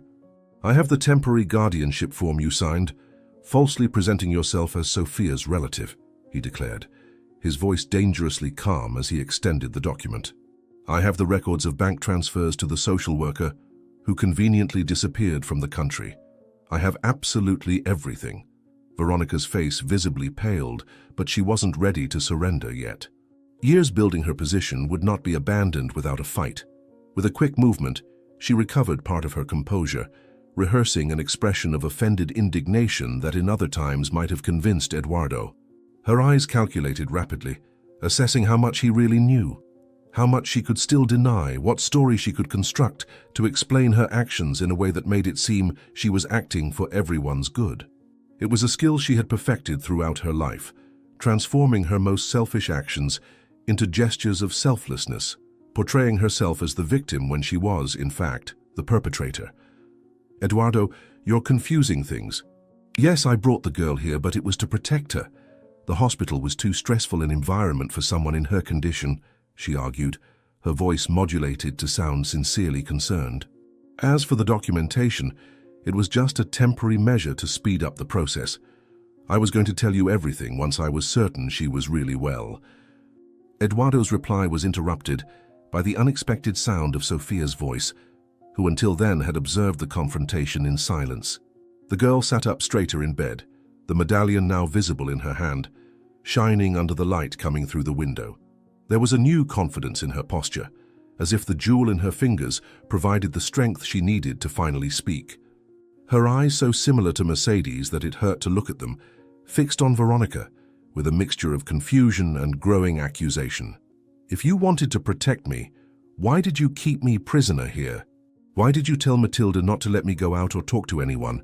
questioned Sophia, her voice small but clear, carrying the weight of the simple truth that children often see.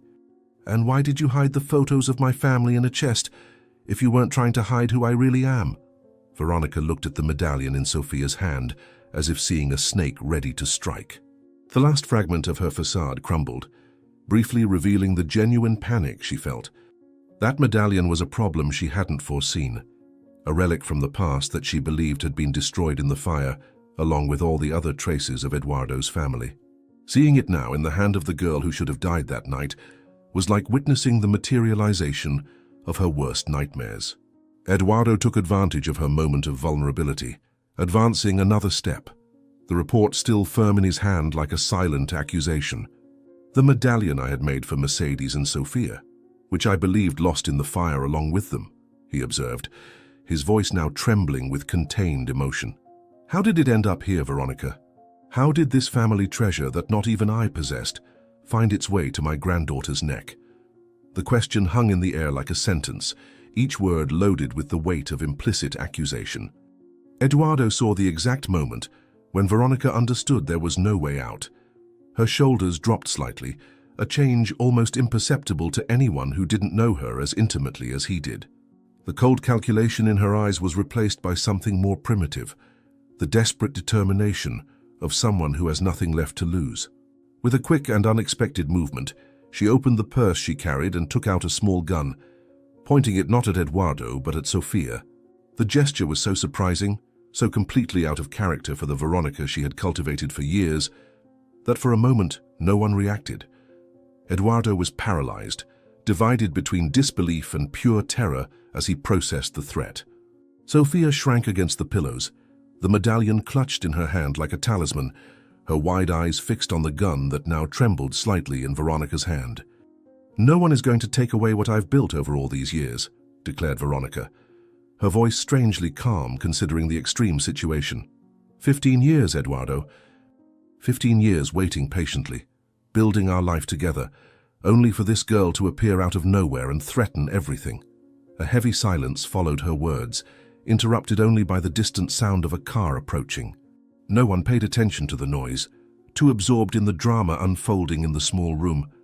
Eduardo took a cautious step toward his wife, his hands raised in a pacifying gesture, his face a mask of absolute concentration.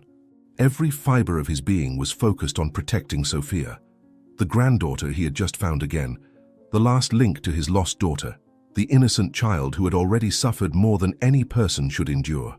"Veronica, think about what you're doing. There's no possible way out of here if you hurt Sophia," he argued, his voice deliberately calm, like someone talking to a person on the edge of a precipice. "Whatever the truth is, we can talk about it. Just put down the gun." For a moment it seemed that Veronica might yield. His eyes, normally cold and calculating, now revealed a whirlwind of emotions: anger, fear, even something that could be interpreted as remorse. The weapon in her hand visibly trembled, suggesting internal conflict. Eduardo took advantage of this hesitation to take another step toward her, moving slowly to position himself between her and Sophia.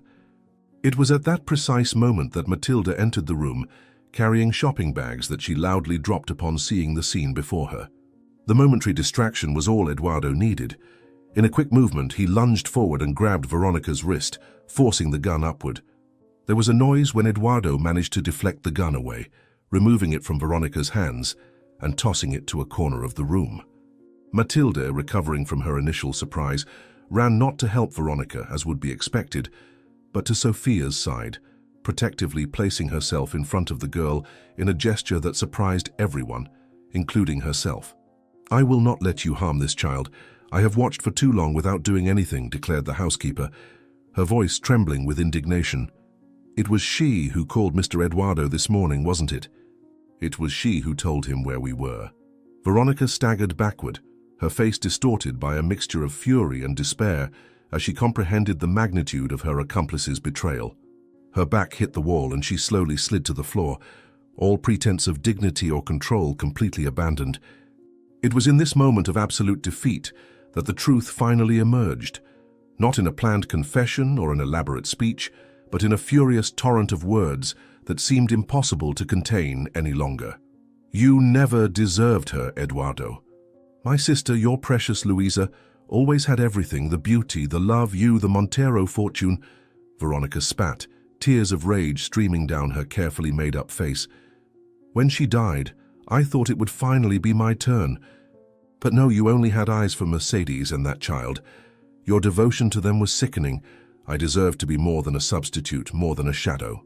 Eduardo recoiled as if he had been slapped, the implication of Veronica's words hitting him with devastating force. The deliberate mention of Luisa, Mercedes, and that child in a confession about jealousy and resentment opened a terrible possibility that he could barely contemplate. Sophia watched the scene with wide eyes, absorbing information that began to fill the gaps in her fragmented memories. Matilda remained by her side, a protective arm around her shoulders, as if trying to compensate for years of silent complicity with this single gesture of redemption. The silence that followed Veronica's outburst was broken by the sound of hurried footsteps in the hallway, Eduardo's driver and the private investigator finally arriving, alerted by the sound of the gunshot. Their sudden entrance provided the final catalyst for the complete confession. "The fire wasn't accidental, was it? You caused it to get rid of Mercedes and Sophia," concluded Eduardo, his voice almost inaudible, laden with the horror of understanding. "You killed my daughter to take her place in my life." Something in Veronica's face changed, a subtle but unmistakable transformation from despair to a distorted kind of pride. There was almost relief in her expression, as if she could finally abandon the weight of a charade maintained for too long. Her eyes, now dry and strangely calm, fixed on Eduardo with a disturbing intensity. When she spoke again, her voice had regained some of its habitual composure, though it now carried a cruelty she had never demonstrated so openly. The plan was meticulously crafted. An incident in the old house when Mercedes and Sophia would be vulnerable, all designed so no one could interfere, she explained, each word calculated to cause maximum pain. "Your grief should have been my opportunity. You should have turned to me, not to memories of them. It took me years to win a place that should have been mine from the beginning. Eduardo felt his legs weaken under the weight of the monstrous confession. He leaned on the edge of the bed, his mind struggling to process the enormity of the betrayal. For 15 years he had shared his life with the person responsible for the tragedy that destroyed his family. The discovery of this truth was almost impossible to process. The nausea that overcame him was so intense that for a moment he feared he might faint. It was Sophia's voice that brought him back to the present reality. Small, hesitant, but carrying a crucial question. "If you wanted to kill us, how did I survive the fire?" she asked, her small face contorted in concentration as she tried to access memories buried for so long. "I remember the fire, the heat, someone carrying me, but I can't remember who." The question hung in the air, a final piece of the puzzle that no one in the room could provide. It was Matilda who finally broke the silence, her voice heavy with the weight of long-suppressed guilt. In the 15 years she had served the Montero household, she had never spoken about that night, fearful of the consequences.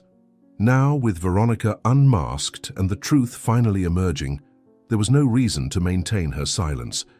Her hands visibly trembled as she began to speak, revealing the knowledge she had carried alone for so long. It was Raphael, the gardener from the country house. "He was working late that night and saw the fire starting," explained Matilda, avoiding looking directly at anyone present. "He managed to enter through the child's bedroom window before the flames completely blocked the passage. He found the girl unconscious but alive. Mercedes. Mercedes was already beyond any help." Eduardo felt as if each word was a knife piercing his heart. Raphael, the old gardener who had worked for the family for decades, who had mysteriously disappeared after the fire, Eduardo had always assumed the man simply couldn't bear to stay after the tragedy.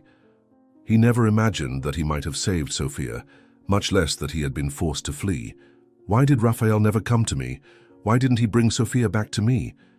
asked Eduardo, his voice choked with emotion as he reached out to hold his granddaughter's hand, as if fearing she might disappear again. Matilda lowered her eyes, clearly uncomfortable with what she needed to reveal. Her loyalty divided between her years of service to the Montero family and the secrets she had kept for so long created a visible conflict in her expression. When she finally spoke, her voice was barely more than a whisper. "He tried." The night after the fire, Raphael came to the mansion with the child. "I saw him arrive, heard when he told the doorman that he urgently needed to speak with you about something related to the fire," revealed Matilda, each word seeming to cause her physical pain. "It was Veronica who received him. She said you were sedated, inconsolable, that she would speak with him. What happened next, I don't know exactly. I only know that by the next morning, Raphael had disappeared." All heads turned to Veronica, who remained seated on the floor, a distorted smile on her lips. There was no more need to deny, no more reason to maintain the facade she had sustained for so many years. With the elegance that had always characterized her, even in the darkest moments, she adjusted a lock of hair that had fallen over her face before completing the story that Matilda had begun. "I offered Raphael enough money to start over far away from here, in exchange for his silence and the child," she explained with surprising casualness, like someone discussing an ordinary business transaction. "The fool refused.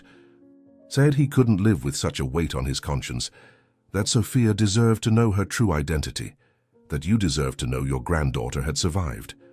Eduardo briefly closed his eyes, anticipating the horror that would certainly follow. When he opened them again, he found Veronica looking directly at him, an almost defiant gleam in her gaze, as if inviting him to hear the full extent of her monstrosity. "What happened to Raphael?" asked Eduardo, although part of him already knew the answer, already visualized the fate of the man who had tried to return his granddaughter to him. "And how did Sophia end up in an orphanage?" Veronica shrugged, an elegant gesture that seemed absurdly out of place considering the gravity of the moment. Her eyes, now cold as ice, met Eduardo's without any sign of remorse. "Accidents happen when meddlesome people drive at night on dangerous roads," she answered with a controlled voice. "As for the child, I simply left her at the door of a distant orphanage, without identification.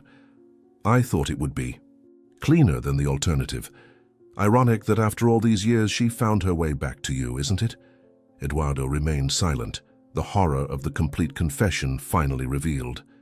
Sophia clutched the medallion in her hand, silent tears streaming down her face, as the final pieces of her past fit together in a tragic but complete puzzle.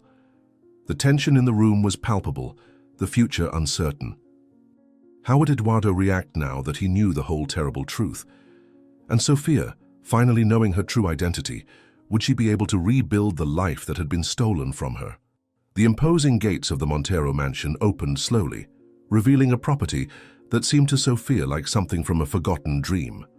Eduardo drove the car with extreme caution, as if transporting the world's most precious treasure, occasionally glancing in the rearview mirror at the silent girl in the back seat. The winding road, flanked by ancient trees and meticulously maintained gardens, stirred contradictory feelings in Sophia, a deep familiarity mixed with the strangeness of a place known only in fragments of memory.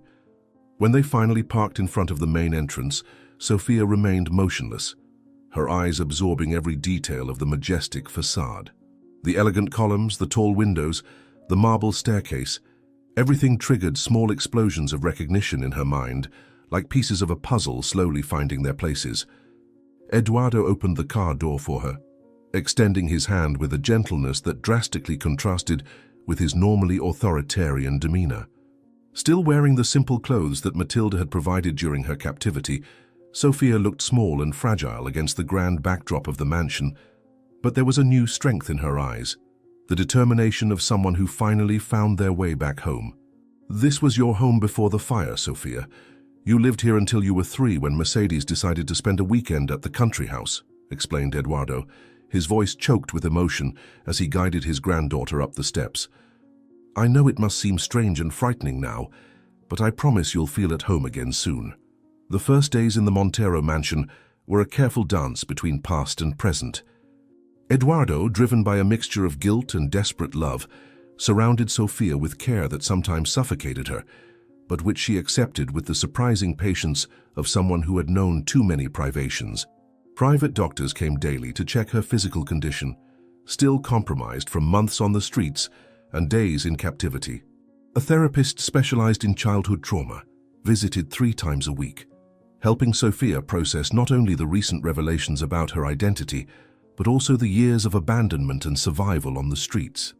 Eduardo actively participated in every aspect of his granddaughter's recovery, completely reorganizing his professional life to be present whenever she needed him.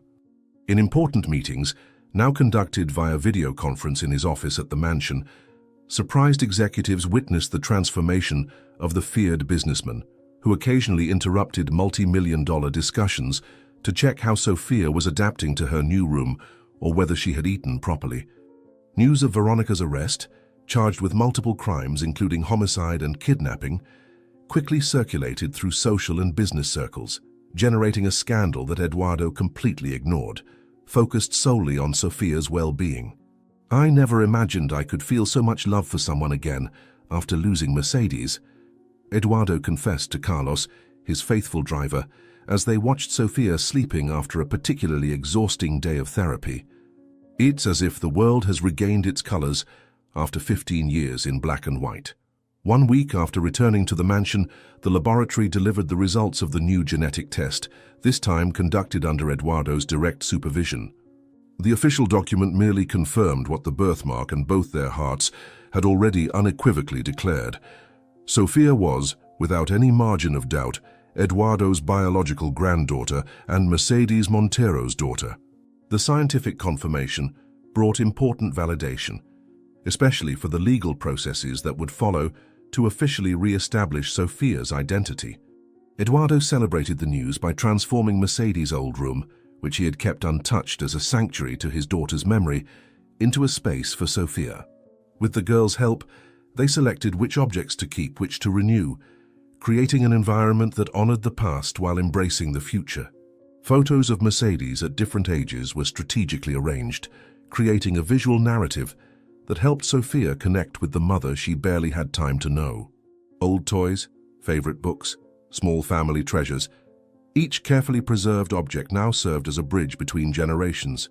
Eduardo watched with fascination how Sophia interacted with her mother's belongings, often intuitively recognizing the significance of objects without him needing to explain. This was her favorite music box, wasn't it? She used to play it for me before bedtime, Sophia commented one afternoon, holding a delicate porcelain piece with a ballerina on top, her eyes distant, as if observing something beyond the present moment. I remember the melody, and how she laughed when I tried to dance like the ballerina. As days turned into weeks, the bond between grandfather and granddaughter strengthened in small, everyday moments. Eduardo rediscovered the joy of simple pleasures long forgotten, watching cartoons on Saturday mornings, teaching Sophia to ride a bicycle through the extensive gardens of the property, reading stories before bedtime. Sophia, in turn, flourished under the constant care and unconditional love she had so greatly lacked. Her physical health improved visibly. Her hollow cheeks filled out. Her fragile body gained strength, her cautious gaze gradually replaced by a vibrant curiosity about the world around her. The therapy sessions, initially painful and exhausting, began to produce significant results. Memories that previously emerged only in confused nightmares now organized themselves into a coherent narrative that Sophia could process with adequate support. She now clearly remembered the fire, the suffocating heat, the moment Raphael carried her out of the burning house, protecting her with his own body. She remembered fragmentarily the days that followed, the fear, the confusion, the orphanage where she was abandoned without identification, the temporary families who took her in and later discarded her when they became unable to care for one more child. They weren't mean to me, just too poor and sick to keep feeding me, Sophia explained during a particularly intense session, silent tears streaming down her face while Eduardo held her hand, offering silent support. When I realized I was a burden to them, I simply left one night. I thought it would be easier for everyone. On a rainy afternoon, approximately 1 month after her rescue, Sophia was exploring a part of Mercedes's closet they hadn't yet reorganized. On a high shelf, partially hidden by shoeboxes, she found a photo album that Eduardo hadn't included in the initial selection. It was a more personal album, containing intimate moments of Mercedes' life. Her graduation, trips with friends, the first dates with the man who would become her husband. Sophia slowly turned the pages, absorbing each image with reverence until she reached the section documenting her own arrival into the world. There she was, newborn, in the arms of a radiant Mercedes, beaming with happiness. In a particularly touching photo, mother and daughter displayed side by side their hands with the identical birthmark, as if celebrating this special connection between generations. Mercedes smiled directly at the camera, her eyes so similar to Sophia's, shining with a love impossible to quantify. As she carefully turned to the next page, something slipped from the album. Several folded sheets of paper, yellowed by time, covered by an elegant handwriting that Sophia instinctively recognized as belonging to her mother, though she had no conscious memories of seeing her write. "Dad, I found something I think you should see," Sophia called, her voice trembling slightly, as she held the letters as if they were made of glass. "They seem to be letters from Mom. To you." Eduardo entered the room quickly, his face immediately softening when he saw Sophia sitting on the floor, surrounded by photographs and holding the papers with a hesitant expression. He knelt beside her, accepting with trembling hands the letters she held out. There were 7 letters, all addressed to him, all dated from the period immediately before the fire, none of them ever sent. Eduardo opened the first one with reverent care, his eyes scanning the words his daughter had written 15 years before. The letter began formally, reflecting the distance that had grown between them after Mercedes' decision to marry against her father's wishes. Gradually, the tone changed, becoming more personal, more vulnerable. Mercedes wrote about her life, about her regret over the family rupture, about her desire for reconciliation. She wrote mainly about Sophia, about how Eduardo's granddaughter was growing beautiful and intelligent, about how she had the right to know her grandfather, about how the family should be united. The letter ended with a revelation that hit Eduardo like a physical blow. Mercedes was planning to visit the mansion the day after the fire, to formally introduce Sophia and attempt a reconciliation. That trip to the country house would be the last before this meeting that never happened. She was coming to see me, wanted to make peace, and I never knew, Eduardo murmured, tears flowing freely down his face as he lowered the letter, unable to continue reading. All those years lost to pride and stubbornness, And now it's too late to tell her I forgave her, that I always loved her no matter what happened. Sophia moved closer, her small arms wrapping around Eduardo's shoulders in an embrace that offered comfort as much as it requested it. In that moment of shared vulnerability, grandfather and granddaughter cried together. For Mercedes, for lost time, for the infinite possibilities that the fire had consumed. But there was also, mixed with sadness, a strange sense of closure, of cycles completing themselves, of old wounds finally exposed to the air so they could begin to properly heal. When he was finally able to speak again, Eduardo held Sophia's face between his hands, studying every detail as if wanting to permanently memorize her features. "You look so much like her, you know? Not just physically, but in spirit, in the strength you show even in the most difficult circumstances," he said, his voice hoarse but firm. "Mercedes would be immensely proud of the girl you've become, even having faced more adversities than any child should." The following weeks brought a remarkable transformation both to the mansion and the lives of its inhabitants. Sophia's room, initially a respectful mixture of Mercedes' past and the girl's present, gradually incorporated more elements that reflected her emerging personality. The walls, previously in neutral tones, gained a vibrant sky blue, her favorite color. Age-appropriate books filled the shelves that before housed only adult volumes. New toys shared space with the old ones preserved from her early childhood.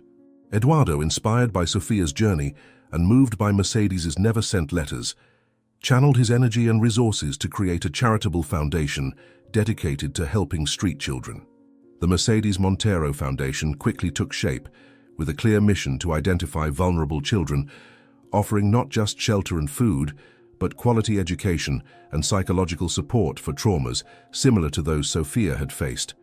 The golden light of dawn filtered through the light curtains, creating dancing patterns on the bedroom ceiling. Sophia observed them for a few moments before getting up with the characteristic energy of her current 17 years. Years had passed since that fateful storm that had irrevocably changed the course of her life. 5 years of profound transformations both in her outer and inner world. The malnourished and frightened street girl had given way to a confident and compassionate young woman, whose expressive eyes, so similar to Mercedes, now shone with genuine purpose and joy. Sitting before the dressing table that once belonged to her mother, Sophia carefully arranged her now long and healthy hair, smiling at her reflection with the satisfaction of someone who has finally found her place in the world. The medallion with the crescent moon mark, never removed since the day she rediscovered it in that isolated house, rested against her chest as a constant reminder of her roots and the unbreakable bond with previous generations. Today would be a special day, the inauguration of the newest community center of the Mercedes Montero Foundation in one of the most deprived areas of the city. Sophia and Eduardo had spent months planning every detail of the space that would offer food, temporary shelter, medical and psychological assistance, as well as professional courses for vulnerable young people.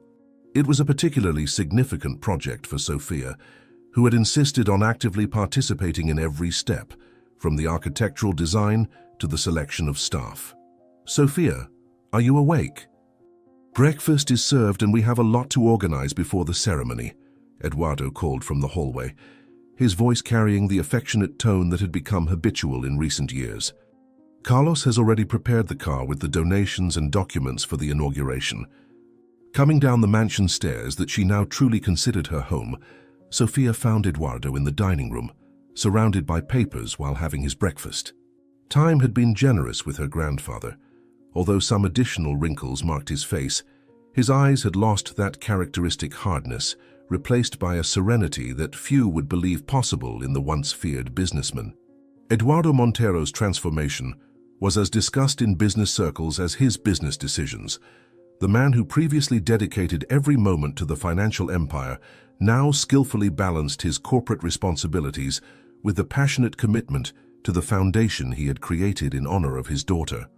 The relationship between grandfather and granddaughter had evolved into a partnership based on mutual respect and genuine admiration. Sophia brought youth and innovative ideas to social projects, while Eduardo contributed experience and wisdom. Together, they had expanded the Mercedes Montero Foundation from a small local project to a nationally respected organization, known for its pioneering work with children and adolescents living on the streets. Reviewing the speech for today? I hope you included that paragraph about educational opportunities we discussed yesterday, commented Sophia, serving herself a generous portion of fresh fruit as she sat next to her grandfather. I think it's essential to highlight that we're not just feeding stomachs, but minds as well. The morning unfolded in a productive rush of final preparations. Sophia, dressed with discreet elegance that reflected her new social position without unnecessary ostentation, coordinated final details by phone with the team already present at the community center. Eduardo, equally busy, was finalizing the legal documents that would formalize this new branch of the foundation. The contrast between the positive, busy present and the traumatic past did not go unnoticed by either of them. They frequently exchanged glances of silent gratitude for the paths that, despite all obstacles, had converged again. The Montero mansion, once a cold monument to wealth and grief, now pulsed with renewed life. Photos of Mercedes remained in places of honor, no longer as untouchable relics of a painful past, but as a loving presence that seemed to bless the new chapters unfolding. When they finally entered the car to drive to the ceremony, Carlos, who had remained loyal through all the turbulence, smiled through the rearview mirror, silently proud of the family he had helped reunite on that stormy night 5 years ago. "Nervous about your speech?" asked Eduardo, noticing how Sophia repeatedly adjusted her medallion, a gesture that had become her unconscious habit in moments of anxiety. "Remember that it doesn't need to be perfect, just sincere. Your personal story touches people more deeply than any elaborate rhetoric." The community center, a spacious and luminous building that had previously housed an abandoned factory, was unrecognizable after renovation. Large windows allowed abundant natural light, vibrant colored walls created a welcoming environment, and carefully planned spaces catered to the diverse needs of future attendees. At the entrance, a discreet but elegant plaque announced Mercedes Montero Community Center, because every child deserves a home, a family, and a chance. The official inauguration would only take place in the afternoon, but Sophia had insisted on starting the day with concrete action, distribution of food, clothes, and hygiene kits to needy families in the region. She didn't want the center's first day to be just about speeches and formalities, but about the real work that motivated its existence. Eduardo had enthusiastically supported the idea, recognizing in it the practical and compassionate spirit he so admired in his granddaughter.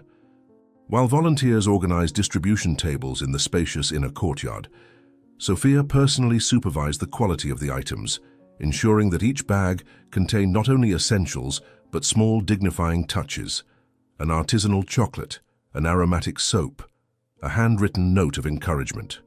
"Every detail matters. Every gesture of respect makes a difference," Sophia explained to a new volunteer who questioned the need for superfluous items in the donations. "We're not just meeting basic needs. We're recognizing the full humanity of each person who walks through those doors." Soon an orderly line formed in the courtyard. Men, women, and children in various situations of vulnerability patiently awaited their turn, many clearly surprised by the respectful treatment they received. Sophia and Eduardo had established as a fundamental principle of the foundation that no one would be treated with condescension or pity. Each beneficiary was approached with the dignity inherent to every human being, regardless of their current situation.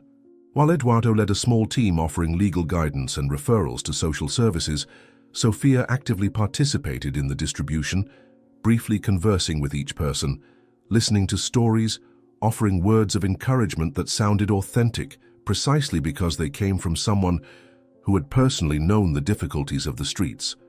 Time passed quickly, and the line gradually diminished. The official inauguration ceremony was approaching, and staff began preparing the space for the arrival of authorities and press.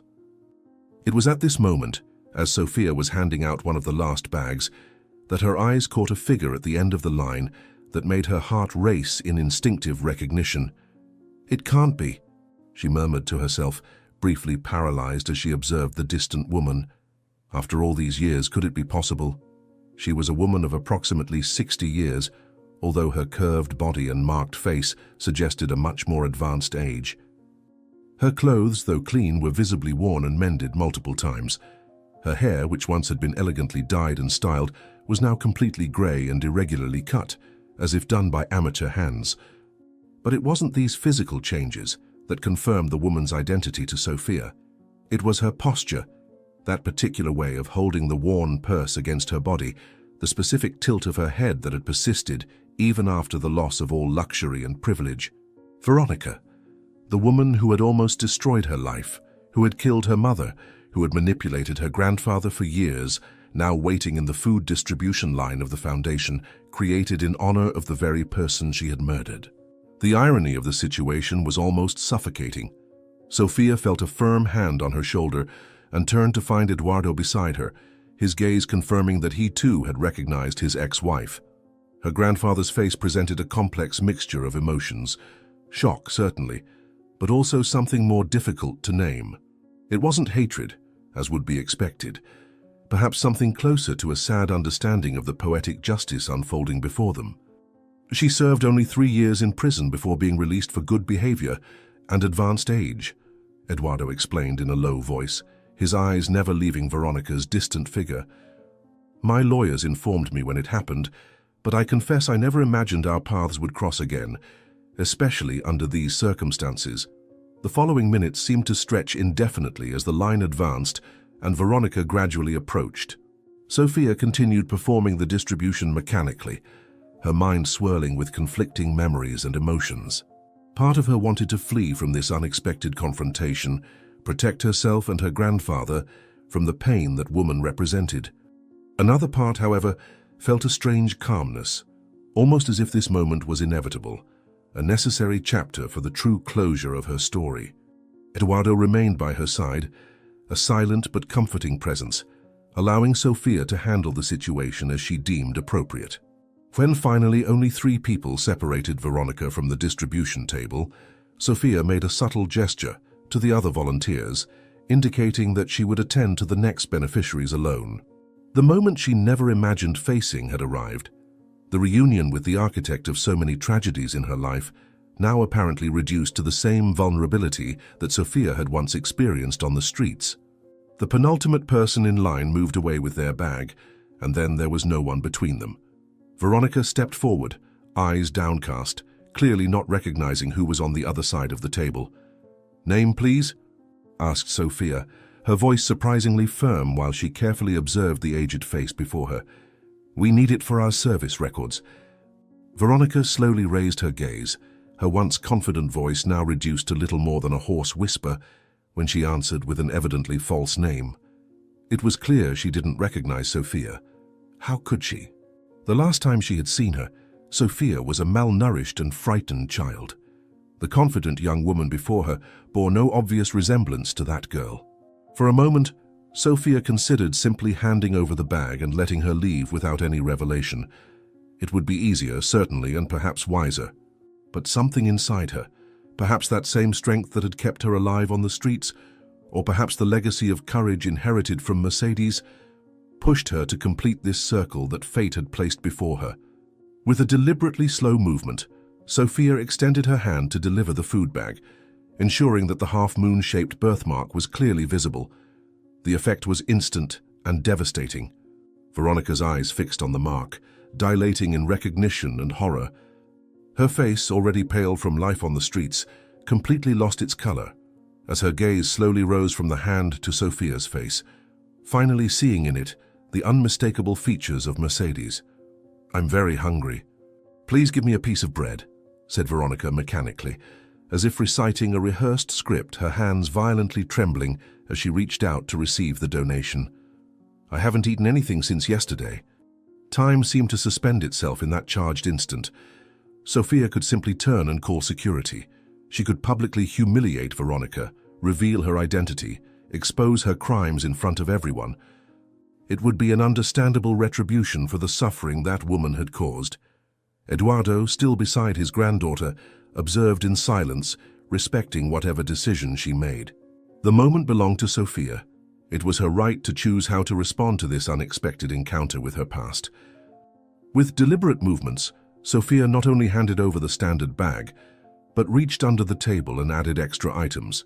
A new soft blanket, a more complete medical kit, a box of fine chocolates she kept for special occasions.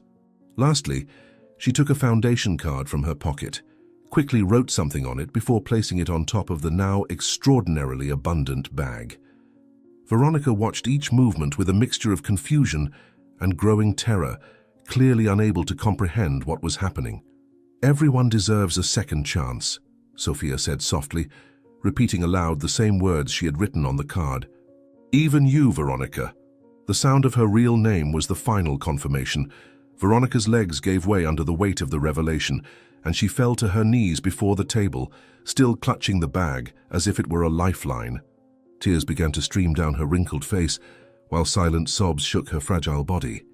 These weren't calculated tears for manipulation, as so often in the past. They were the raw, uncontrolled crying of someone confronted not only with her victims, but with a completely unexpected response. Sophia's kindness was a more devastating punishment than any revenge could have been. Around them, volunteers and other beneficiaries watched the scene in confusion, not understanding the drama unfolding. Eduardo finally moved, coming around the table to approach his ex-wife kneeling. For a terrible moment, Veronica cowered, as if expecting a blow or physical punishment. Instead, Eduardo extended his hand in a gesture that wasn't exactly forgiveness, but of a basic humanity that transcended the horrors of their shared past. "Stand up, Veronica. This is not the place for this," he said, his voice controlled but not cruel. "What Sophia said is true. Everyone deserves a second chance, though some need to be earned with more effort than others." With reluctant assistance from Eduardo, Veronica stood up, her body visibly trembling. Her eyes, once cold and calculating, now revealed only defeat and shame. For a few moments, nobody spoke. The contrast between the elegant Montero family and Veronica's worn-down figure created an almost biblical picture of fall and possible redemption. When she finally found her voice, Veronica spoke so quietly that only Sophia and Eduardo could hear her. "Why don't you throw me out? Why don't you call the police? I destroyed your lives," she murmured, unable to sustain the gaze of either of them. "I don't deserve this. Kindness." Sophia exchanged a meaningful look with her grandfather before responding. She had discussed many times with her therapist what she would say if she ever encountered Veronica again. No imagined scenario, however, came close to the reality of this moment. "Revenge would only perpetuate the cycle of pain that you started," Sophia replied with wisdom that transcended her 17 years. "We're not offering free forgiveness, Veronica. We're offering a possibility of reparation." Eduardo nodded, completing his granddaughter's thought with precision that demonstrated their attunement. "The foundation always needs volunteers for basic work. Washing dishes, organizing donations, cleaning community spaces," he explained, his practical tone hiding the magnitude of the moment. "If you truly want a second chance, start by helping the same people who now find themselves in the situation that you created for Sophia." The days that followed transformed into weeks, and the weeks into months. The inauguration ceremony had occurred as planned, with no one besides the Montero family knowing the personal drama that had preceded the emotional speeches. Veronica had accepted the offer, not out of nobility initially, but out of desperation and absence of better alternatives.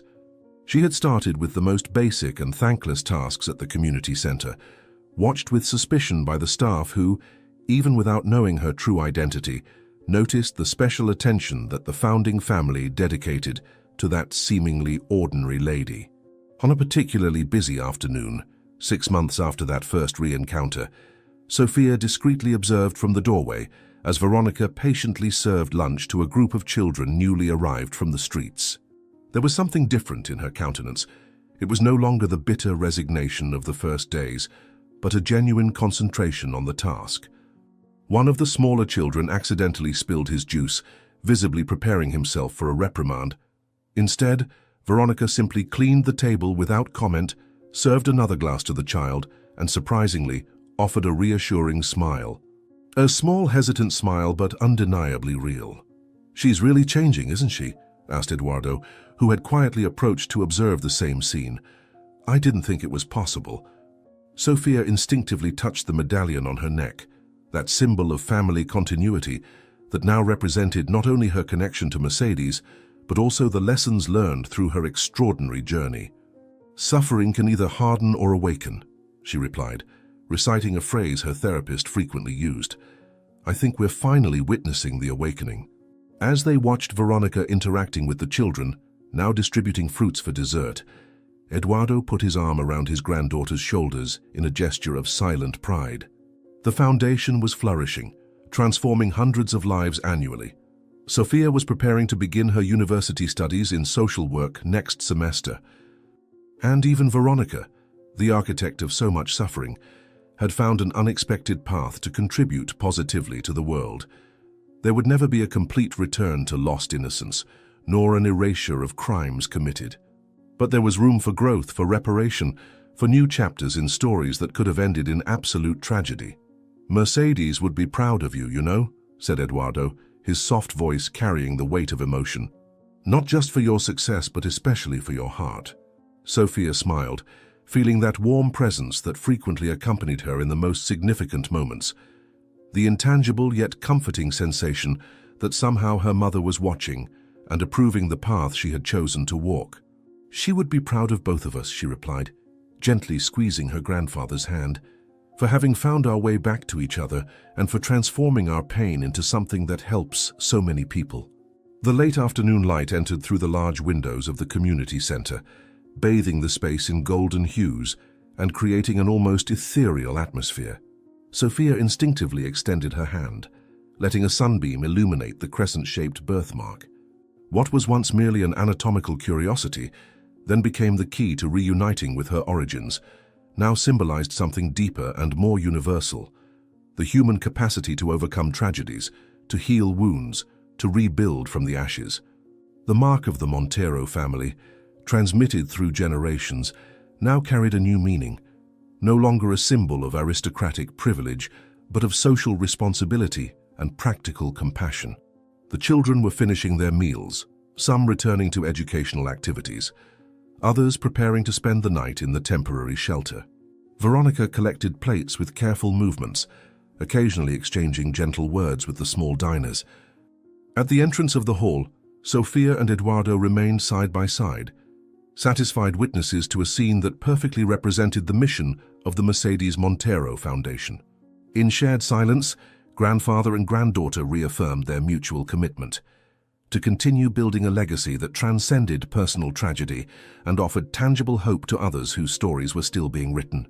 The birthmark on Sofia's hand shone in the sunlight, no longer as a symbol of separation, but as an emblem of a legacy of compassion that had finally transcended suffering. Did you like Sofia and Eduardo's story? Then subscribe to the channel, leave your like and comment where you're watching from. Oh, and there's another story waiting for you here on the screen. Click there and I'll be waiting for you.